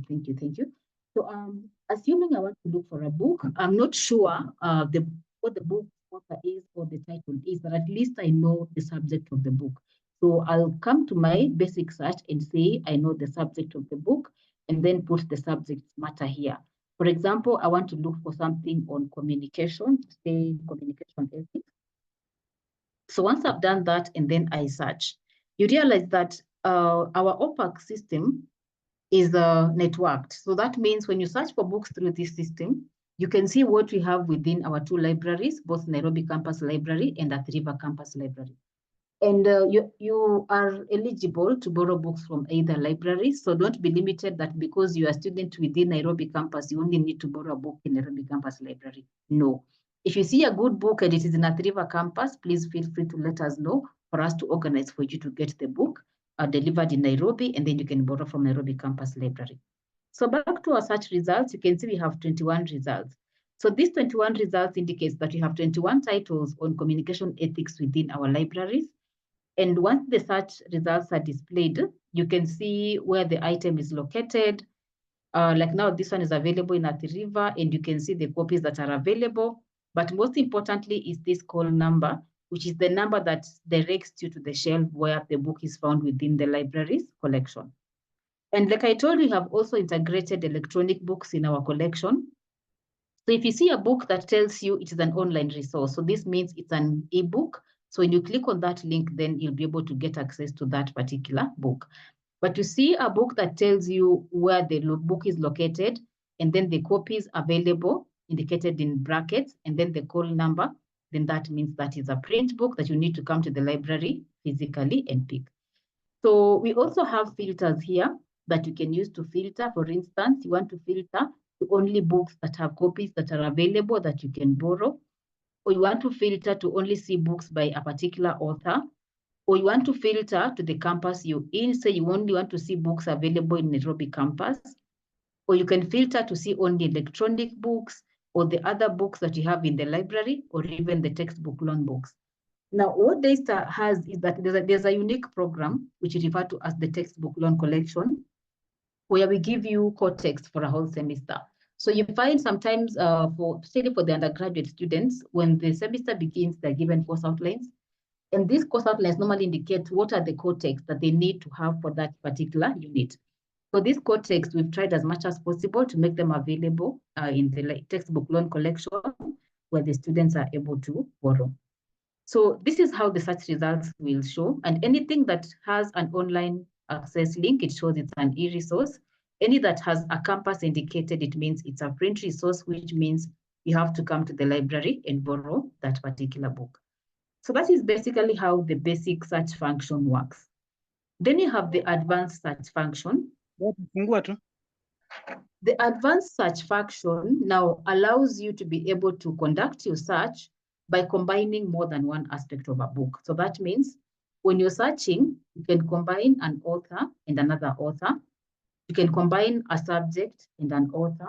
You can combine a title and an author. Or you can combine a subject and another subject. So for instance, I want to look for a book whose title I know. So say I know a title, and the title is called Things Fall Apart. And I know who the author of this title is, and I know the author probably is Achebe, for example. So in this case, then I want a book by this title, authored by this particular author. So when I conduct my search, then I should be able to see what the library has that has this title authored by this particular author. So when you use advanced search, it kind of makes you to be more specific in terms of what you want to get out of the library's collection. So you could still say, I want a book on a particular subject, fine, but authored by a particular author. So like now you see we have 10 results, and you can see the text I have used in the search pane is indicated in red. So Things Fall Apart by Chinua Achebe. And of course, you can see the campus where the book is located and the copies that are available. So the campus and the available copies, all that is displayed. So basically, that is how you conduct a search using the catalog. And we'll still look at this further when you come for the classes or the information literacy training sessions that we'll have with you during the semester. And we'll be able to look further into how to use the library catalog. Now, something now I need to show you is how to be able to log into your account. We have this login to your account. Now, login to account allows you as a student to be able to see, for example, how many books have you borrowed? What did you search previously using the catalog? What books have you borrowed from the library? What fines do you have? We normally charge library fines. So when you borrow books like now at your level of studies, that is master's, you're allowed to borrow up to 11 books for up to 2 weeks. For undergraduates, you're allowed to borrow up to 9 books at any given time. So if you're given books for a particular time, and mostly for undergraduate and masters, it's up to 2 weeks for library books. But then for PhD, we give them up to a whole semester, up to a whole month. And then the books you get from textbook loan, regardless of whether you're a master's student or undergraduate student, they're given to you for a whole semester. Now, when that period that you have been given the book lapses, you need to bring the book. If you don't, then we charge you a fine of 5 shillings per day. So by now, I know your accounts are active. As long as you attended the matriculation session, then you must be having your logins. So if you are following my presentation and you're able to access our library page, you could just try your login and then see what you're going to have. So your username should be your admission number and your password is your admission number as well. So as a way of just trying, is there any one of us who attended matriculation? You can probably use the admission number to see if they have access to their library account. You can use mine. Yes. Okay, kindly, what's your admission number? 24 35 83. 24 30? 583. 24 35, sorry? 83. 83. You went through the matriculation session, right? Yes. Okay, so that is still your password, so you can log in. Your account must be already set up for you. So like I said, when you log in, there are several things that you're able to do once you log in. Or Caroline, so this is your account. So when you log in, you can see the summary in terms of the books that you have borrowed. You can look at any fines. If you owe the library any fines, when you click on charges, the fines will be displayed here. You can look at your personal details. What is it you've captured about you? And are there things that you'd like us to change about your personal details? You can make amendments and then they'll come to us and you'll be able to update your account. Most importantly, change your password. I know now our password is common to everyone. It's your admission number, but once you log in, you have a chance to change your password. You can look at your checkout history in terms of what books have you borrowed from the library over time. Sometimes students come and they say, there's a book I read last semester, I can't remember the title. But when you go to your checkout history, you can see what books you borrowed and be able to tell what's the title you're trying to look for. Then you have purchase suggestions, very important. We allow you to suggest to us if there are books we feel we need to acquire for the library. Probably you've seen a very good book in another library and you feel like this will have that particular book in the library as well. Feel free to use this feature. So just click on purchase suggestions. So once you do that, it will allow you to tell us details. For example, what is the book that you'd like us to acquire? Who is the author? When was it published? And then that kind of info normally comes to us, and then we are able to decide whether we need to get that particular book for the library. And most importantly, we also have the messaging function here that allows you, so this is the purchase suggestion. Just come and click on new purchase suggestion, and then give us the title, the author, and most importantly, the reason. Why do you think we need to buy that particular book? So that you justify your suggestion for that book to be included in the library. And I was explaining that lastly, we have messaging. So we normally communicate to you regarding the use of your library account. For example, when books are borrowed, we let you know. When books are returned, we let you know. When your book's about to be overdue, we remind you, and so on. So always be checking your emails for library communication about library matters concerning your account. So if you're suggesting a book, ensure you give us the title, if you can, the author, the year of publication, but most importantly, also give us a note and tell us where do you think we need to get that book in the library, and then submit your suggestion. So basically, that is how the library or park works. And like I have said, it is a door that opens avenues to other resources, like not the digital library, as well as the institutional repository. So let me go back to the homepage or the library homepage. So I now want to go to the digital library and just give you an overview of what the library has in terms of the resources. So I'll just go back to the library page again. Okay. The class here online. There's somebody who needs to mute. Please mute. Cool. Okay. So I'm waiting for the page to load. Okay. So when it comes to accessing the e-library, you have access to our e-resources wherever you are, as long as you have access to the internet. So how do you get access to our e-library? There are two ways you can do it. One is through the library page. But two, it can also be done through your e-learning platform. So through the library page, you just come and click on digital library. So when you click on digital library, it will give you access to our e-library through the MyLoft app. That is option number one. Option number two is where I know you have just gone through that orientation session, that is the e-learning platform. And I think this is what most of us are familiar with, so I'll stick to this. So when you're on the e-learning platform and then you log in as a student, so let me try and log in to my e-learning platform. Okay, so when you log into your e-learning platform and your courses are appearing like that, just go to resources and then click on digital library. So when you click on the digital library, Daystar uses an app called MyLoft app. MyLoft stands for My Library on My Fingertips. And just like the word indicates, you literally can walk around with your library because it gives you access to our e-resources either through a laptop or you can still access them through a mobile device. So that's why we say on your fingertips. Anywhere you are, you have access to our e-resources.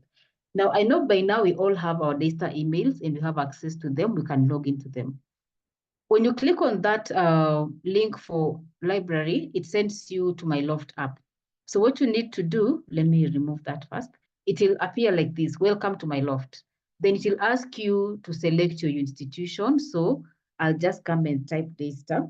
So once you start typing Daystar University, it will pop up. So just pick Daystar University and then say continue. Next, it will ask you to key in or you log in with Daystar SSO. So just feel free to pick on login with Daystar SSO. So once you've done that, it will then ask you to key in your Daystar email. So you are trying to avoid the issue of creating separate accounts for the library. So the same email that you have for the university is the same one that you still have to make use of when you want to access our e-resources. So as it is, okay, it's still loading. So here we are. I think it is remembering me because I am logged in my email. But if I hadn't logged in, it would have asked for me to log in. Let me sign out and then I try again so that we follow the process of logging in together. Okay, so log in with Daystar SSO. Okay. So it should be able to prompt you to enter your Daystar email. So the same email that you're using as a student is what you'll put in MyLoft. And the password that you're using with your email is the same password that you'll use with MyLoft. I think somehow it's able to recognize me, so I'm not able to like enter my email and all that. But then that is what it will ask you, your Daystar email and the password that you use together with your email. And then another thing, it will ask you to add an extension. It will just prompt you to add MyLoft extension, which will, when you add, it will appear the way it is appearing on my browser like that. So you have gone through the e-learning, you have gone to e-resources, you have accessed MyLoft, you've keyed in your email address, you've keyed in your password, and you're able to access a page like this. Then it will prompt you to add an extension, add an extension. This is if you're using a laptop or you're using a desktop. Now, when you're using a mobile phone, you have to go to your app store. So either if you're using an Android, you can go to Play Store, you download an app called MyLoft. Once you download that app and it is installed in your mobile device, it will now follow the same process. It will ask you to select your institution, feel free to select Daystar. It will ask for your email address, enter your details, and then ask for the password, do the same, and then install. So once you've done that, then also it will still give you access to our e-resources. Now, basically that is how you log into the e-library. And I think that was my role. So I'm assuming that we are all here. And I'm told that by now we are all set up on MyLoft. So if you have been following my presentation, kindly feel free to also do the same on your end. And if you try logging in either in the physical library or in the e-library and you're having any kind of challenge, please write to our library email, that is library@daystar.ac.ke, and Grace will be more than ready to address your concerns. So back to you, Mrs. Yobera. Thank you. Thank you very much, Ephraim, for that elaborate presentation. I see questions about how to log in. Grace is going to come in to do an overview of the online library. And as she does that, she will begin by responding to those questions about how to log in. And here we are talking about two types of logins. The login to the OPAC, to the catalog, the one which is the one that you are told you log in with your student admission number as the username and the same number as the password, but then you change your password. For the My Loft, which Ephraim has just taken, which was the last part that Ephraim has taken you through, the login is your email, as she has taken you through the email. And the password is the password for your email. So those are two types of logins, one to the online library, the other one to the online public access catalog. Grace, please come in for the overview of the online library.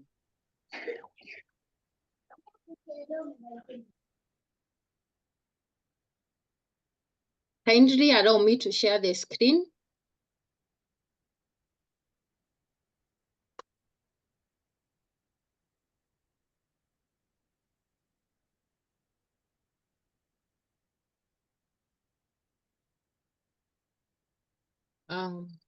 Good evening. Good evening to you, Grace. Allow me to log in so that I get to where Ephraim was. We've been told that you log in with your Daystar email and the password that you use for your Daystar email. So you will not need to remember just a minute.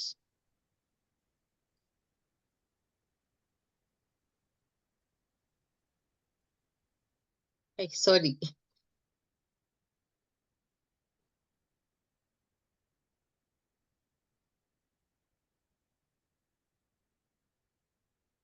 I had logged off so that I would be able to take you through the process.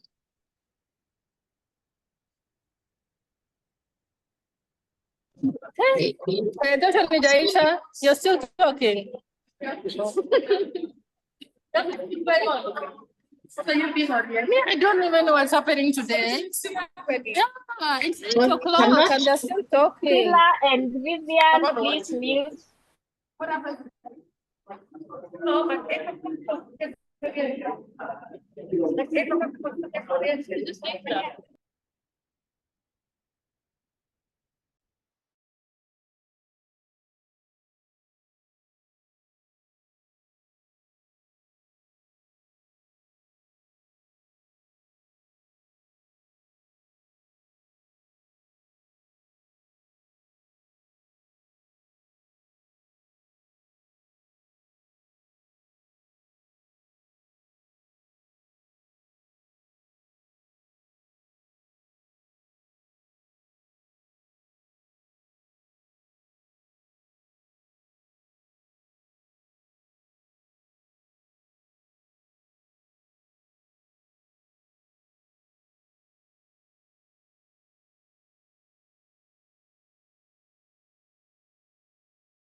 Jane, are you done? No, Grace was presenting. Has she gone off? Okay. Okay. Grace, are you there?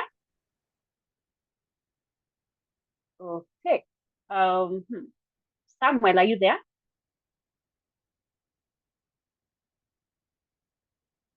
Okay. Hello, Jane. Hello. Samuel, Jane, we can hear you. Yes, can you hear me? Jane? We can hear you. All right. We can hear you, Samuel. Yes. you can pick up from, Grace was beginning to do an overview of the library and she's gone off, of the online library. No problem. Let me share the screen, and there we are. You are sharing your email somewhere. And now? All right, great. It's okay, you're on the screen. Okay, now I think she You're was okay here. now. Yeah, okay. She was here. Yes. She had logged in, eh? And so Yes, to do an mine is now overview of the online library. continue. Yes. Hello. Okay. You do an overview of the online library. All right. All right. So this is where Grace had reached the point of logging in using the MyLoft software that we have already logged in here. And now when you get in, after you put in your username and that is the SSO, your email, you are likely to be here. And the moment you're here now, you can go to the databases. But before databases, you have to look at what is here on the screen. And we can see that we have a lot, but we pick on the e-resources. Then at the e-resources, you go to all databases. And when you click on all databases, you'll be able to see all the databases that we have subscribed. And as Jane says that just to do an overview, these databases will have journals and books. For you to know which databases have journals and the ones that have books and the kind of subject coverage they have, then you come and click here. So once you click here, you'll be able to see the list of the subject. Like this one will be academic journals covering all these subject areas. So if you find like this one is a good journal for you in the area of concentration, then you will pick it through this icon here. So you pick on this, then you'll be making it a favorite journal for you, such that in the future, you will be coming to your favorite and be able to access the journals that you have selected as your favorite journals. Now, for books, I know we have several databases that would help us with books, and one of them is eBook Central or ProQuest, this one, ProQuest eBook Central. This is one of our favorite databases that will carry a lot of books, which you can access at the comfort of your office from wherever you are.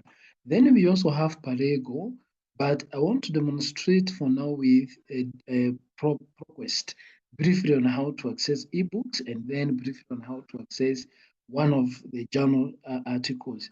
Now for the books, if I pick on eBook Central, then I say I know, it will open that database called eBook Central, and I can accept, no problem, just accept this. Now under here, you can search now for either with a subject that you have an idea. Basically, maybe let's say you are looking for something on communication. Let me look at communication skills to see the type of books or the number of books that could be having communication skills. Now, when I do the general search, I get 135,506 books, which will be within the area of communication skills. I can choose to pick either by relevance or the title or the publisher. And I can also choose to go by the year. If I want the ones which were published in 2023 or 2024 like this, so I can select that, and then there are very few now. And now I have access to books which are as old as 2022, 2023, and 2024. There is also the advanced search, but before we go to the advanced search, if this is the book that I'm interested in as an assumption, I can pick on it. And the moment I click on it, then that book opens. This book, there are two things that I can do with it, or three. The first one, I can choose to read it online. And the moment I click on read online, the book will open just like a physical book, and I can scroll and read that particular book. Two, I can come to the table of content and choose maybe the topic of my interest, and it will open from this other end. So you will have now access to this book and you can be able to read this book online. The second thing that you can do with this particular book that we have selected, and that applies to all other books, is to download this book. I can download so that now I'll be able to access this book offline. When I'm out of the internet reach, I can be able to continue reading this book. How do I go about this? You just click on download. The moment you click on download, then you can say continue. Yes, because it is my first time to use yeah, it has opened, fine. And so that the second thing you need to do after you click there, it will ask you what type of gadget you're using. If you're using a laptop, you let it remain laptop. If you're using a phone, you will let it come here to the Android if it is Android. For now, I'm using a desktop, I'm in a laptop, so I continue. The next thing is to install Adobe Digital Edition. And this is a must when you're using eBook Central database. So I go here and I download.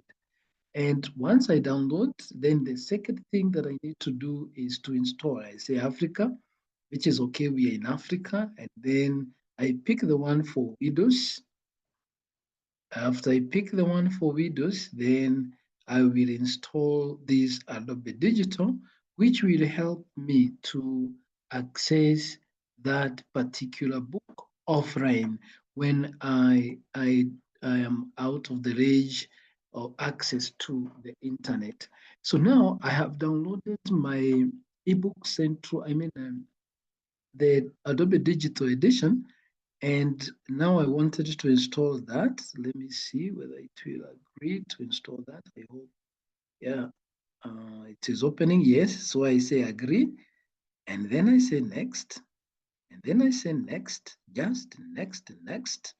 And because it's a free software, there is no much. Let me see, it's still downloading and extracting. Then I close. So now I have installed my Adobe Digital Edition, and let me cancel. So it is here now. So this is the software that I have now installed, such that every time that I download books, they'll be stored here. And that means even when I don't have the internet, I'll be able to come and read my book. Now, I'm done with that step. So I say done with the step. Then I come here and select the owning, because with eBook Central, you don't own these books, but you loan them. We loan them just the way we loan books from the library. And I pick the 21 days, maximum number of days that I'll be allowed to keep that particular book. So now I have downloaded that book. If I come to my Adobe Digital, or if I click on it to open, it will open within Adobe Digital. Oh my, so I want to authorize without an ID. If you happen to have that kind of message, just go without the ID to authorize, and then you'll be able to read that particular. This is critical for you when it comes to accessing books. And why I'm insisting on eBook Central is because most of our books, and I know online courses, most of the lecturers will have their books taken from, or rather they will give the links to eBook Central. And so you need to know how to access books if you find that your lecturer quoted a book that has come from eBook Central. And so the book has come. So the same way that we were able to read directly from the online ebook, the same way I'll be able to read the way you can see I have read. Now, that is basically how to access this particular book, and briefly on how to read it. Citing, if I need to cite that book, then I can select. You'll come to learn this later when you'll be dealing with referencing. But generally, this is how it will help you to do the referencing. So far, you have been able now to access the book through the eBook Central, and we have installed our Adobe Digital. The other one, which is critical also because you are likely to find your lecturer selecting books from Parego. So if you click on Parego and you find your course outline has that Parego, Then you will just click on that, then you log in. After you log in with MyLoft, sometimes, let me see, let me just accept the cookies. Let me log in. And also you can just do a search here. Let me do a search. Continue logging in communication. Sorry. It has moved very fast. Okay. Sorry. So that is not my email. I don't want to show you what I'm doing from here in terms of my email. So allow me not to get to the logging in and just do a search for the books.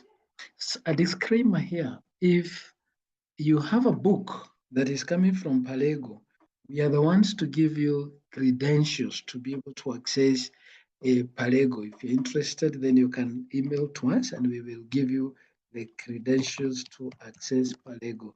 I want to look at communication skills, see the kind of books that we have within Palego. Okay. Yes, we have books on communication skills, and I can see 1,000 of them. Then I can click on this, but you will need to sign in. And as I said, the username and or rather for you to be able to sign in, then we prompt, rather you allow us to give you the credentials or the ability to access our Palego. You write to us and we'll do that. Generally, that's how to access our books, but I know we'll be meeting in class for further instructions.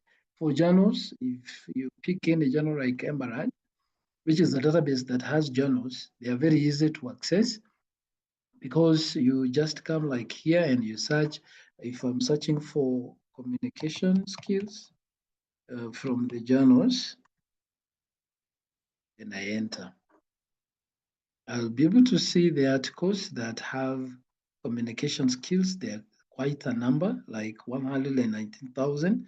Then if this is the journal article I'm interested in, I click on that and then it opens. And I can choose to go with a PDF version, or I can read it via the HTML. I can now be able to read this particular article at the comfort of my office or home or wherever I am. Because of the overload of information, mine was just to introduce you to the library resources in terms of online resources and briefly show you how to access these resources. I know you'll be meeting in class for further instructions, but generally now I believe have an ability to access and even to navigate through a little bit of our databases. Is that sufficient, Jane?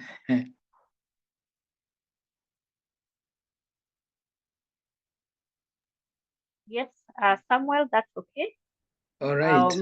Probably on Palego afterwards, they'll come in and just give some more detail about Palego. But just continue with the IR. Thank you very much, Samuel. You just go to the IR in 5 I minutes. moved to IR. Okay. Yes. Okay, fine. Yeah. Let me go to IR. Let me see. I think I saw IR here, even it is already here. But the general way to access our institutional repository, where I can see Catherine Mwenda has raised her hand. Do we allow Catherine to talk first before I go to the institutional repository? Catherine? Yes, please. Thank you so much. Yes. I wanted to ask about the access of the e-resources. Is it time bound or it is 24/7? Come up again, please. Access to the e-resources. Yes. Does it have a time limit or it is 24/7? You can access it any time of the day, any time of the night. Oh, yes, it is 24 hours. You can access it anytime. Anytime. You log in and you'll be able to access these resources 24/7. All right. Thank you. Karibu sana. So how do we access this repository? There are 2 or 3 ways to access this repository. Like I have come to my loft and I saw the repository is here. That is one route that will bring me to the repository. The other route would be if I come to our website and I look for Daystar University library, or even through the e-learning platform, and then I come to, oh, I need to remove this thing here. I come to the resources, and then I come to institutional repository. So that is one way that I can be able to access our repository. So I have gone through the library, gone to all the resources here. At the resources, I picked institutional repository, and then it has opened. I have also gone through my loft, and I have seen institutional repository here, and then it has opened the same page. You can also type repository.daystar.ac.ke. What is it that you will get in our repository? In our repository, we have communities. We have divided this collection in form of communities that produce or give output in terms of intellectual output. We have class projects, we have conference, workshop, seminars, proceedings. This is the intellectual output coming from conferences done by Daystar, faculty, students, and staff. Then we have our archives. We have our publications done by Daystar community. We have speeches coming from lecturers, which we find them useful. And we have policies, and we have theses and dissertations, which I believe postgraduate students would be interested to see how to access these theses and dissertations. And then all of us, I know, will be interested to access exam data bank because of the past examination papers. So if I want to check on exam data bank or the exam papers, then I'll come here. I can go through the schools. If I'm in School of Communication, then I can click there, and maybe in the Department of Language and Performing Arts. Then I will look for a okay, Mr. Kongo, we are struggling to hear you. Bishop Kongo. Oh, can you hear me now? Okay. Do I raise up my voice or the network is shaking? Just raise your voice. The network is okay. The network is okay. I raise up my voice. So can I repeat a little bit? Maybe if people didn't get what I said, let me go back a little bit and make sure that everyone is able to understand how to access these past examination papers. As I said, for you to access this institutional repository, which gives us access to institutional and intellectual outputs coming from many communities. And I was able to give the communities up to where we had one of the communities as theses and dissertations at university exam bank. If I click on exam, then I will pick the school, like the School of Arts. If I belong to the School of Arts, then I pick Department of Education if I am in the Department of Education. And if I am doing educational technology, then I pick on that one. Then I'll be able to see the exam papers which are within that particular area. Like that one has nothing. So let me see whether we'll get one with, this one. Let me pick another department that will have more papers. That's relatively like this one. And I pick Performing Arts, and I come to GLW for those who are in the postgraduate. Then I'll be able to find the paper here, like this one, and I can be able to see it. It has come here. You can see the downloading word. So that is one way. Which is the other way? Then now I have my paper, which I can read. You can see the paper is here. The other way to access these past examination papers is by way of just searching on top here. And I type maybe the course code. If I wanted GRA, then I check the number of papers which will be covering GRA. Then I can see we have GRA, all these GRA papers. If it is whatever code, then I can be able to get that particular paper. Now, that is how to access past examination papers. Suppose I want now thesis and dissertations. The same way, I'll come to either I come through the community, thesis and dissertations community, and I pick if hello, masters. When I click on masters, then I go to the school, and then from the school, I pick on the thesis like this one. If I'm interested in that thesis, then I'll be able to see the abstract, and I can access the entire document, full item, and I'll be able to download that particular document. Sorry, I've downloaded the information and not the actual document. It's taking a bit of time, but I wanted to go back and be able to download the actual one. It's taking a bit of time. Oh, it has come back. All right, so we were here and I picked one of the theses and I said, I want this thesis and I want the entire thesis. This is just an abstract. I can now go and access the entire thesis, which I can download. I have gone to the URI and, oh, sorry, let me see. Okay. Where is this? Does it mean this one has just the abstract? Let's go back to the meeting. Yes. We are making a Check under the file. There's a PDF.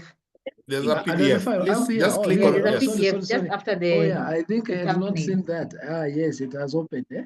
So now I have the thesis. Yes, yes. Kuna mtu anafaa kuzimiwa kidogo, but now I have opened the thesis. Eh, someone needs to mute. Eh? amekama up na idea mzuri, hatuwezi sema ati wapatane 7. Let's start. Someone needs to mute. Can someone help to mute? Hapa kutoka kwa kidole 10. Okay, I have managed to mute the person. So now we have our thesis that we have been able to access. Generally, that's how to access our DSpace, or rather our institutional repository. We've been able to access past examination papers and even the thesis and dissertation. So unless there is a question, Ephraim, do I return to you now?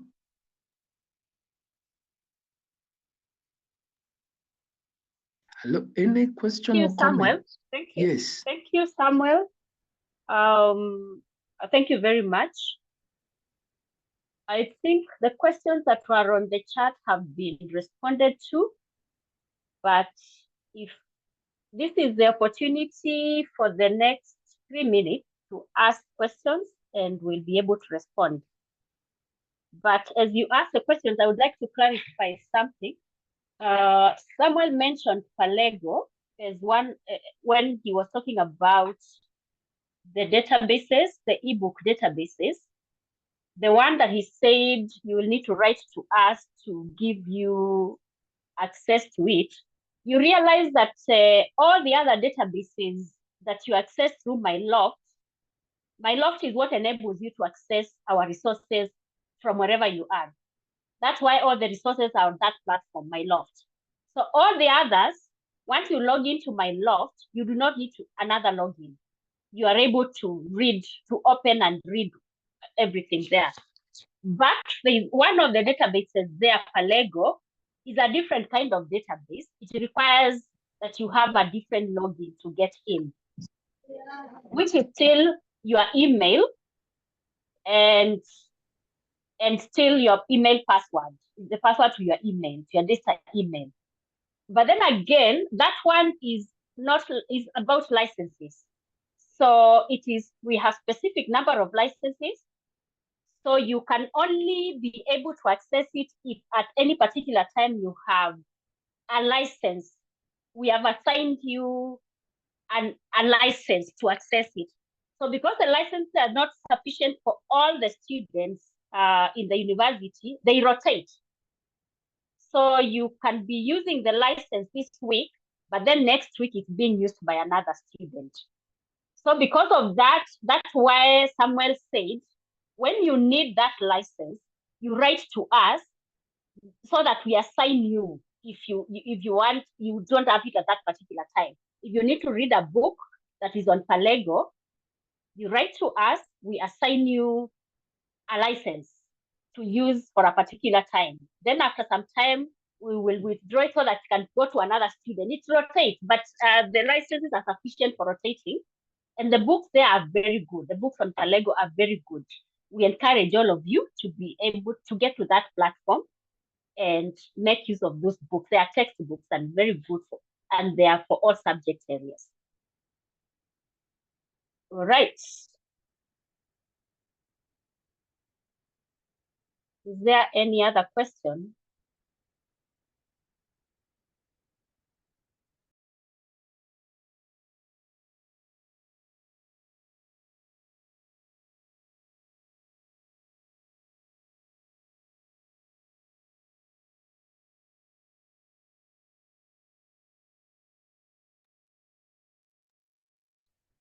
Okay. Sorry, I had muted. Sorry. I was just saying, thanking the students. Thank you very much for joining and for listening to us. We will be organizing trainings and we'll be calling you to continue training you and equipping you more on what we have taught you today and also other areas. Over to you, Dr. Munyao. Thank you. Thank you very much, Jane, the University Librarian. I am certain that this is going to be a continuing journey of trainings until you get your hang around library, especially e-library, because this is the only way to access resources online to facilitate or to empower your research. And so please keep an eye on any call for a library training on any issue, on any matter. This will be, you'll never regret it. All right, thank you very much, library team. It's now 8:32. We have overshot our time, but we cannot end this orientation exercise without hearing from the Corporate Affairs Department. With us is Alex. I would like to introduce Alex Motuku from Corporate Affairs, and Damaris. I think it's Alex. Alex, if you can come on. Alex Motuku is, let me introduce Alex Motuku, is the Deputy Manager, Corporate Affairs, and is going to take up this session from here and help us to close. Alex. Very well. Thanks, Dr. Munyao, and good evening. We want to appreciate every last one of us for trusting that they can join the Easter. We are the people who sell the brand promise out there. And so we are so excited that you will make a consideration about coming to the Easter among a myriad, many other institutions. Have yourself considered. Golden brief for Corporate Affairs and Marketing Manager, Damaris Kimilu, and the Corporate Affairs and Marketing Department in its formation has two sections within it, marketing section and public relations section. I provide leadership in the marketing section, and on the other hand, in public relations, wonderful called June Murungi. The mandate of this as a department is brand promotion, and unlike public universities, those of us who have studied in public universities, the role of promoting the brand and recruitment solely based on the Registrar Academics Office. This is not the case most private universities. The formation of private universities as a department where corporate communications concerns itself, where will the next student come from? So when you see all those social media campaigns that pertain to the intake, they find their way or their domicile and corporate affairs and marketing. We pull and tag around September, January, and May intakes. The September intake is usually our first intake in the fiscal year or also the academic year, followed by the January intake, and then lastly by the May intake.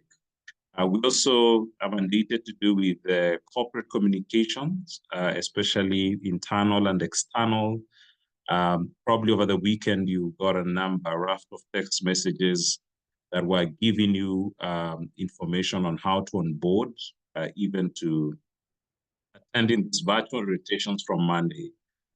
Those must have come from our end. So we communicate internally and externally to different audiences and using various channels.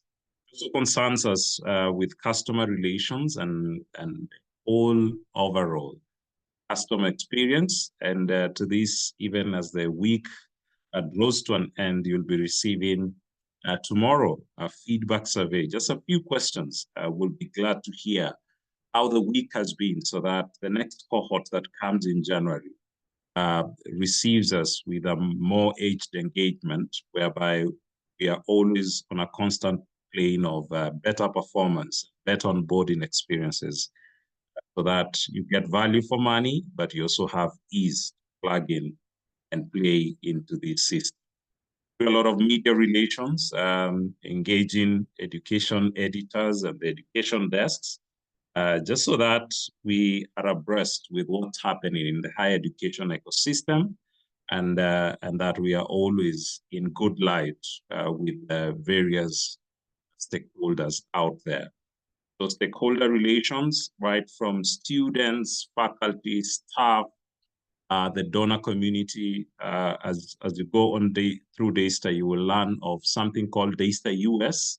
And DASTA US, it's a development arm of DASTA that's based in the US, with the sole mandate of raising funds for scholarships and capital infrastructure here. We give them a lot of support, whereby information management is concerned. They have a fully fledged office with a staff team that works under the ambit of the DASTA US, but a lot of information feed they get from this end, so that they're able to engage the donor community and the donor world much precision and facts from Africa. We manage university events. Every event within the university is managed from the corporate affairs department. So just as we've seen you come in, even to the grand exit during your graduation, you can trust this team to give you the best of it as you mark out. The marketing section has a number of us. I team lead that section. Sourceness is engaged with the overall brand experience. Helen Mtawali, you remember Helen was a former principal of Tasker Project fame. She is in charge of experiential marketing, and a wonderful lady called Rachel Mwaka, pushing and really making a great deal of our presence on the digital landscape. On the other end, we're very concerned about the promise you get. In Kenya, there's something called Vitu kwa Ground. So we are really happy to make sure that the brand promise you received, probably at different touch points. Probably we met you at an expo, We met you probably virtually on social media, which is one of our customer acquisition channels. We pray that we'll give you the best of experiences while you're here. Especially for postgraduate students, it concerns you when you just want to get through your PhD or master's program in the shortest time possible, and you're not here physically. We will be able to support and give you remote support wherever you are, just to make sure you have the best of learning experience while you're in class. In the same department, we have a creative and production team that helps the marketing section, and it's led by the graphic designer, Mati Onditi. Gabriel Amani does motion graphics. Ian Kiama is the team lead of the Daystar production unit. You see a lot of our events, they run live on the YouTube channel, Daystar University Live. But we also have a gentleman called Edward Musungu, is a webmaster. He manages the marketer who never sleeps, neither gets sick or goes on leave, by the name of the website. So Edward is very pertinent in putting the brand out there at 24/7. The public relations section is headed by Jean, and below her we have Helen Ogodo and Lillian Akinyi, who help with customer relations and just helping you to get the best of experiences for existing, but also prospecting clients. Our communication channels, as you settle in, you'll get to see us communicate a lot through the website. We do a weekly newsletter called the InfoSpot, just giving a roundup of activities around campus every other week. We run a magazine called Daystar Connect. Physical copies are usually available on our campus, but we have an HTML version domiciled under the website, and you can get it under publications. We have a number of social media channels, Facebook, X, LinkedIn, and IG, but also the Daystar University Live, which becomes where we broadcast a lot of happenings around campus events. Even for us as evening students, then we will be getting to experience the weekly chapel through the Daystar University Live. So be sure to subscribe so that you're always on the edge receiving notifications and getting to know what's happening campus. We mainstream media for brand visibility. We also manage the university receptions and the call centers, but also do a lot of corporate events. That's graduations, inaugurations, conferences, just to name but a few. We promise that we will be here to serve you, just as we've always done before. We want to make sure you get the best of service and value for your money at least. Asanteni sana. I don't want to hold your breaths any longer. It's been quite a long evening interacting with different interfaces, especially system-wise, for you to rest and save screen time because of the time you've been. Welcome to Daystar. We hope to hear from you. If you have any matter of interest, kindly talk to us. Thank you. Back to you, Doctor. Thank you, Alex, for that presentation. So that is the Daystar brand, and you, by extension, have become part of it. And I'm just excited to see you join this brand, to be part of the Daystar. And therefore, let's take a few questions that are directed to Alex or corporate affairs, if any. Any questions? All right. None. Asante sana, Alex. Asante. So, friends, that brings us to the end of our orientation exercise. And what a week this has been. Yes, Yusuf. Yusuf, your hand is up. Oh, that was a mistake. Okay. Yeah, what a week this has been. Lots of information, but that was just to introduce you to your new university, Daystar University. There's more to be learned as you get to interact with the various departments that you've met, with the different and various people that you have met in this orientation.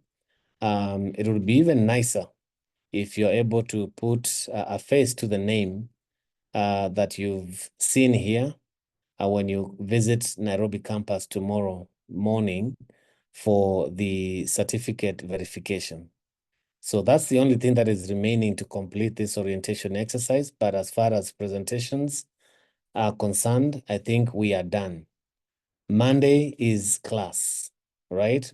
Monday is class. And you're going to be facilitated to get access to the various platforms. There's a very important meeting that I am going to talk about that you must attend tomorrow, or let me just say that you need to attend tomorrow because it concerns an invitation by the Deputy Vice Chancellor, Academics, Professor Faith Nguru, on how you're going to find your new virtual learning platform. This is an invitation to the entire university, to all the students, as you can see. But the link to that meeting that is scheduled for tomorrow at 5 p.m., here is the link. I have posted this document, this invitation here so that you can download just in case you are not able to get the email if you do not have Daystar email set up for you yet. All right. So, but so that you know about this new learning environment, you can click on this link. This is an active link to get to know more about class, the virtual class environment. But to know more about it, let's meet tomorrow at 5 p.m. via this link.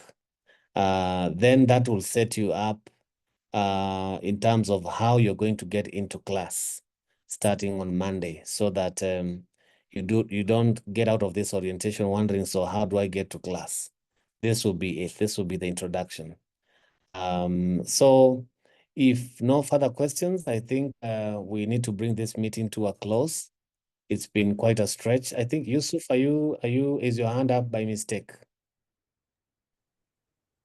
Yes, thank you very much for orienting us.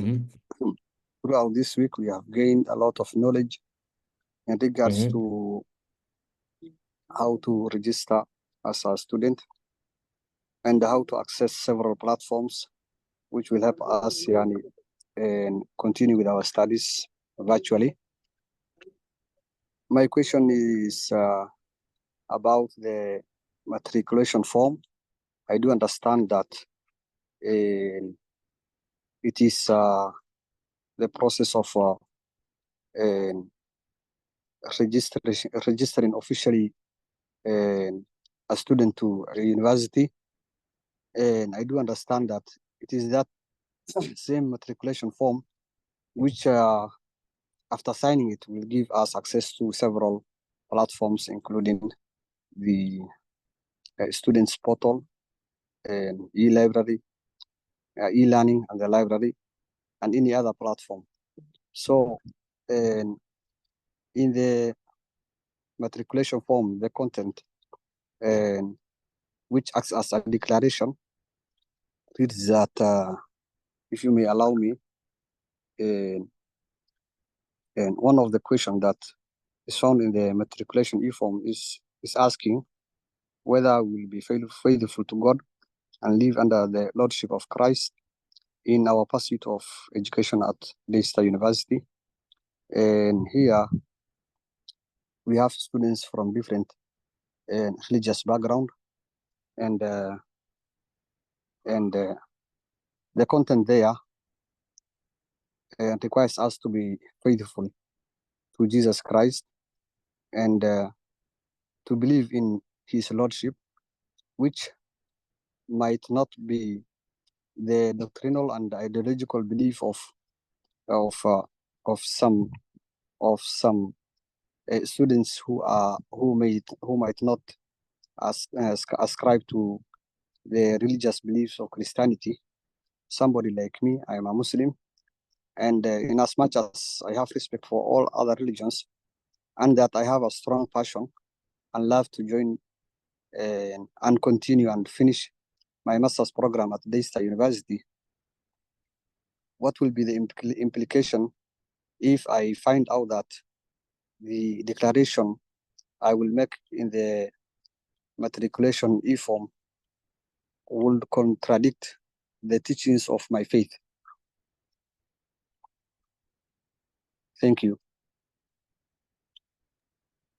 Yeah, thank you, Yusuf, for that question. Thank you for posting that question. I think your question is in order and it's taken. Allow me not to respond to that question in this forum and address it with you, privately. And I would appreciate if I can actually even refer you to the appropriate office or person to deal with that question. It needs to be addressed based on your concerns that are legitimate. But if you allow me to withdraw it from this context and lead it to a person who can satisfactorily answer you. Is that okay, Yusuf? Thank you very much. I actually felt wise to share this with you. Okay. And I will not wish that I discontinue just because of venting out the feeling inside me. I would always love to continue with my studies at Daystar. Kindly consider that and get back to me immediately. You get an official feedback. I really appreciate the feedback you give me. And may God bless you. Yeah, we'll resolve this amicably. Don't worry about it. It's not a cause for discontinuing. Yeah. Thank you very much. Thanks. Okay, Brenda Mutai. Thank you so much, Dr. Munyao. We appreciate your excellent facilitation since the orientation started on Monday. Now, my question, you might have addressed it in the course of today's session, but you will pardon me if I missed it. But it's regarding the recordings of the sessions, especially today's session. I think I and a number of people have asked where and how can we get the recordings. Maybe you can touch on that before we finish our session. We'd really appreciate your feedback on that. Thank you so much. You mean the recordings for these sessions? Yes, today's session, and for anyone else that missed the sessions from Monday, maybe there's a repository somewhere we can access it. Okay, I'll avail all the recordings. We have them, but we'll avail all the recordings through corporate affairs. So I'll find a way of channeling them. I'm in custody of all of them, and we'll make them available through corporate affairs. You'll be notified either from the university website or from the school's WhatsApp groups.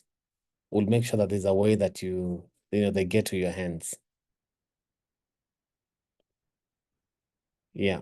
Thank you so much. Perhaps you can also indicate the timeline. Just within this weekend. Within this weekend. Thank you. Yeah. All right. Okay. Lydia.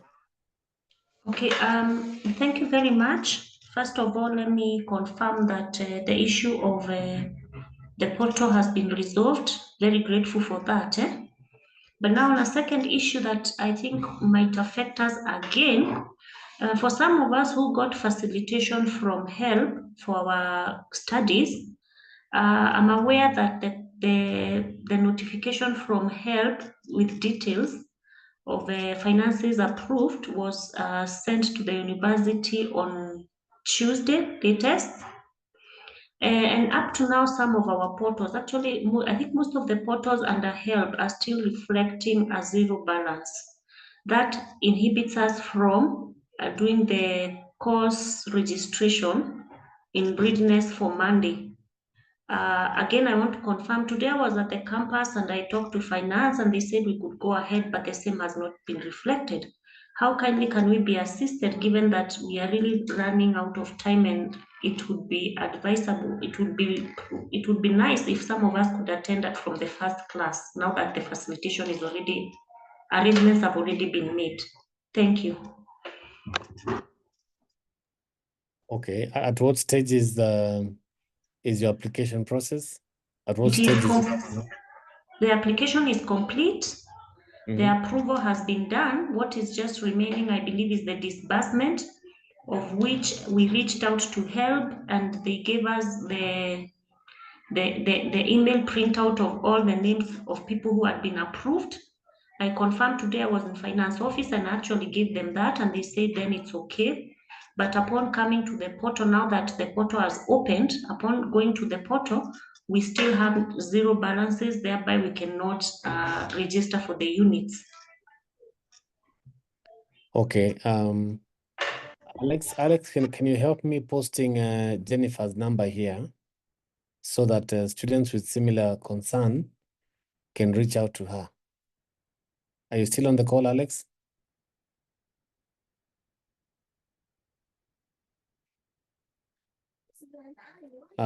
Tom, are you on the call?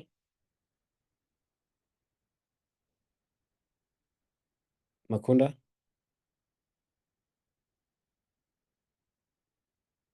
Okay. All right. Okay, I'm trying to get, let me post a number here that I highly recommend that you give a call. Just one second. Okay.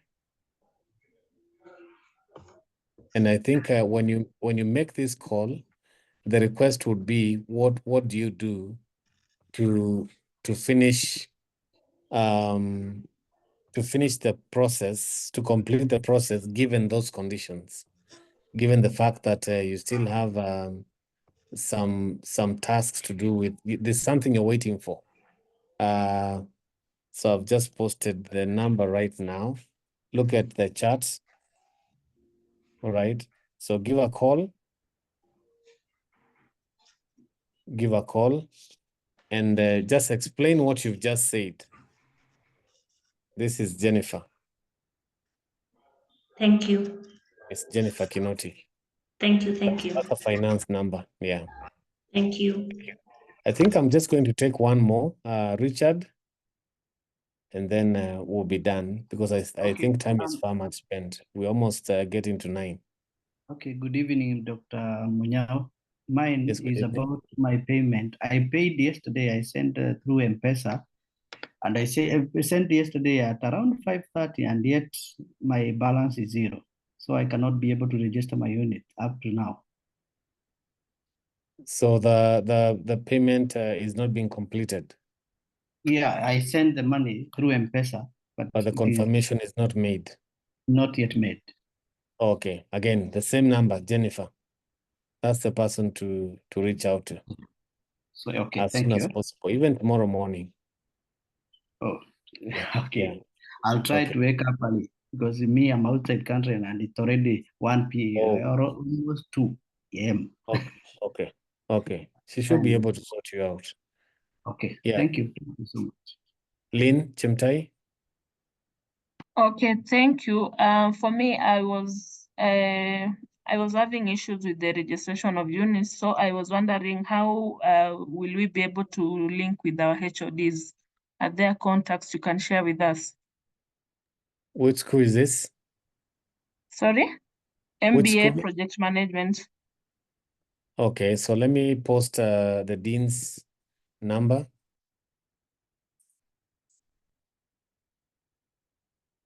I'm posting Dr. Laban Chesang's number here.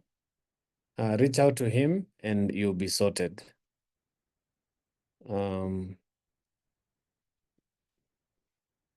Yeah, so please call this number.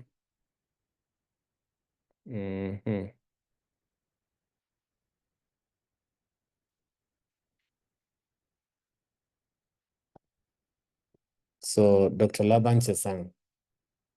All right. Okay. So let's wind this up and see you tomorrow in Nairobi campus for the confirmation of certificates for verification. Let's close with a word of prayer. Quick question. Lord, we pray and thank you for this evening. We ask that you bless our stay at Daystar. We pray for your provision. We pray for good health. We pray for good work-life balance that will enable us to prioritize life in totality and put some emphasis on hard work for these programs that have been started by this group. I pray for your favor and grace so that studies will be enjoyable, impactful, and also life-transforming for these students. Provide in every way for each and every one of them so that no one will lack to complete their program.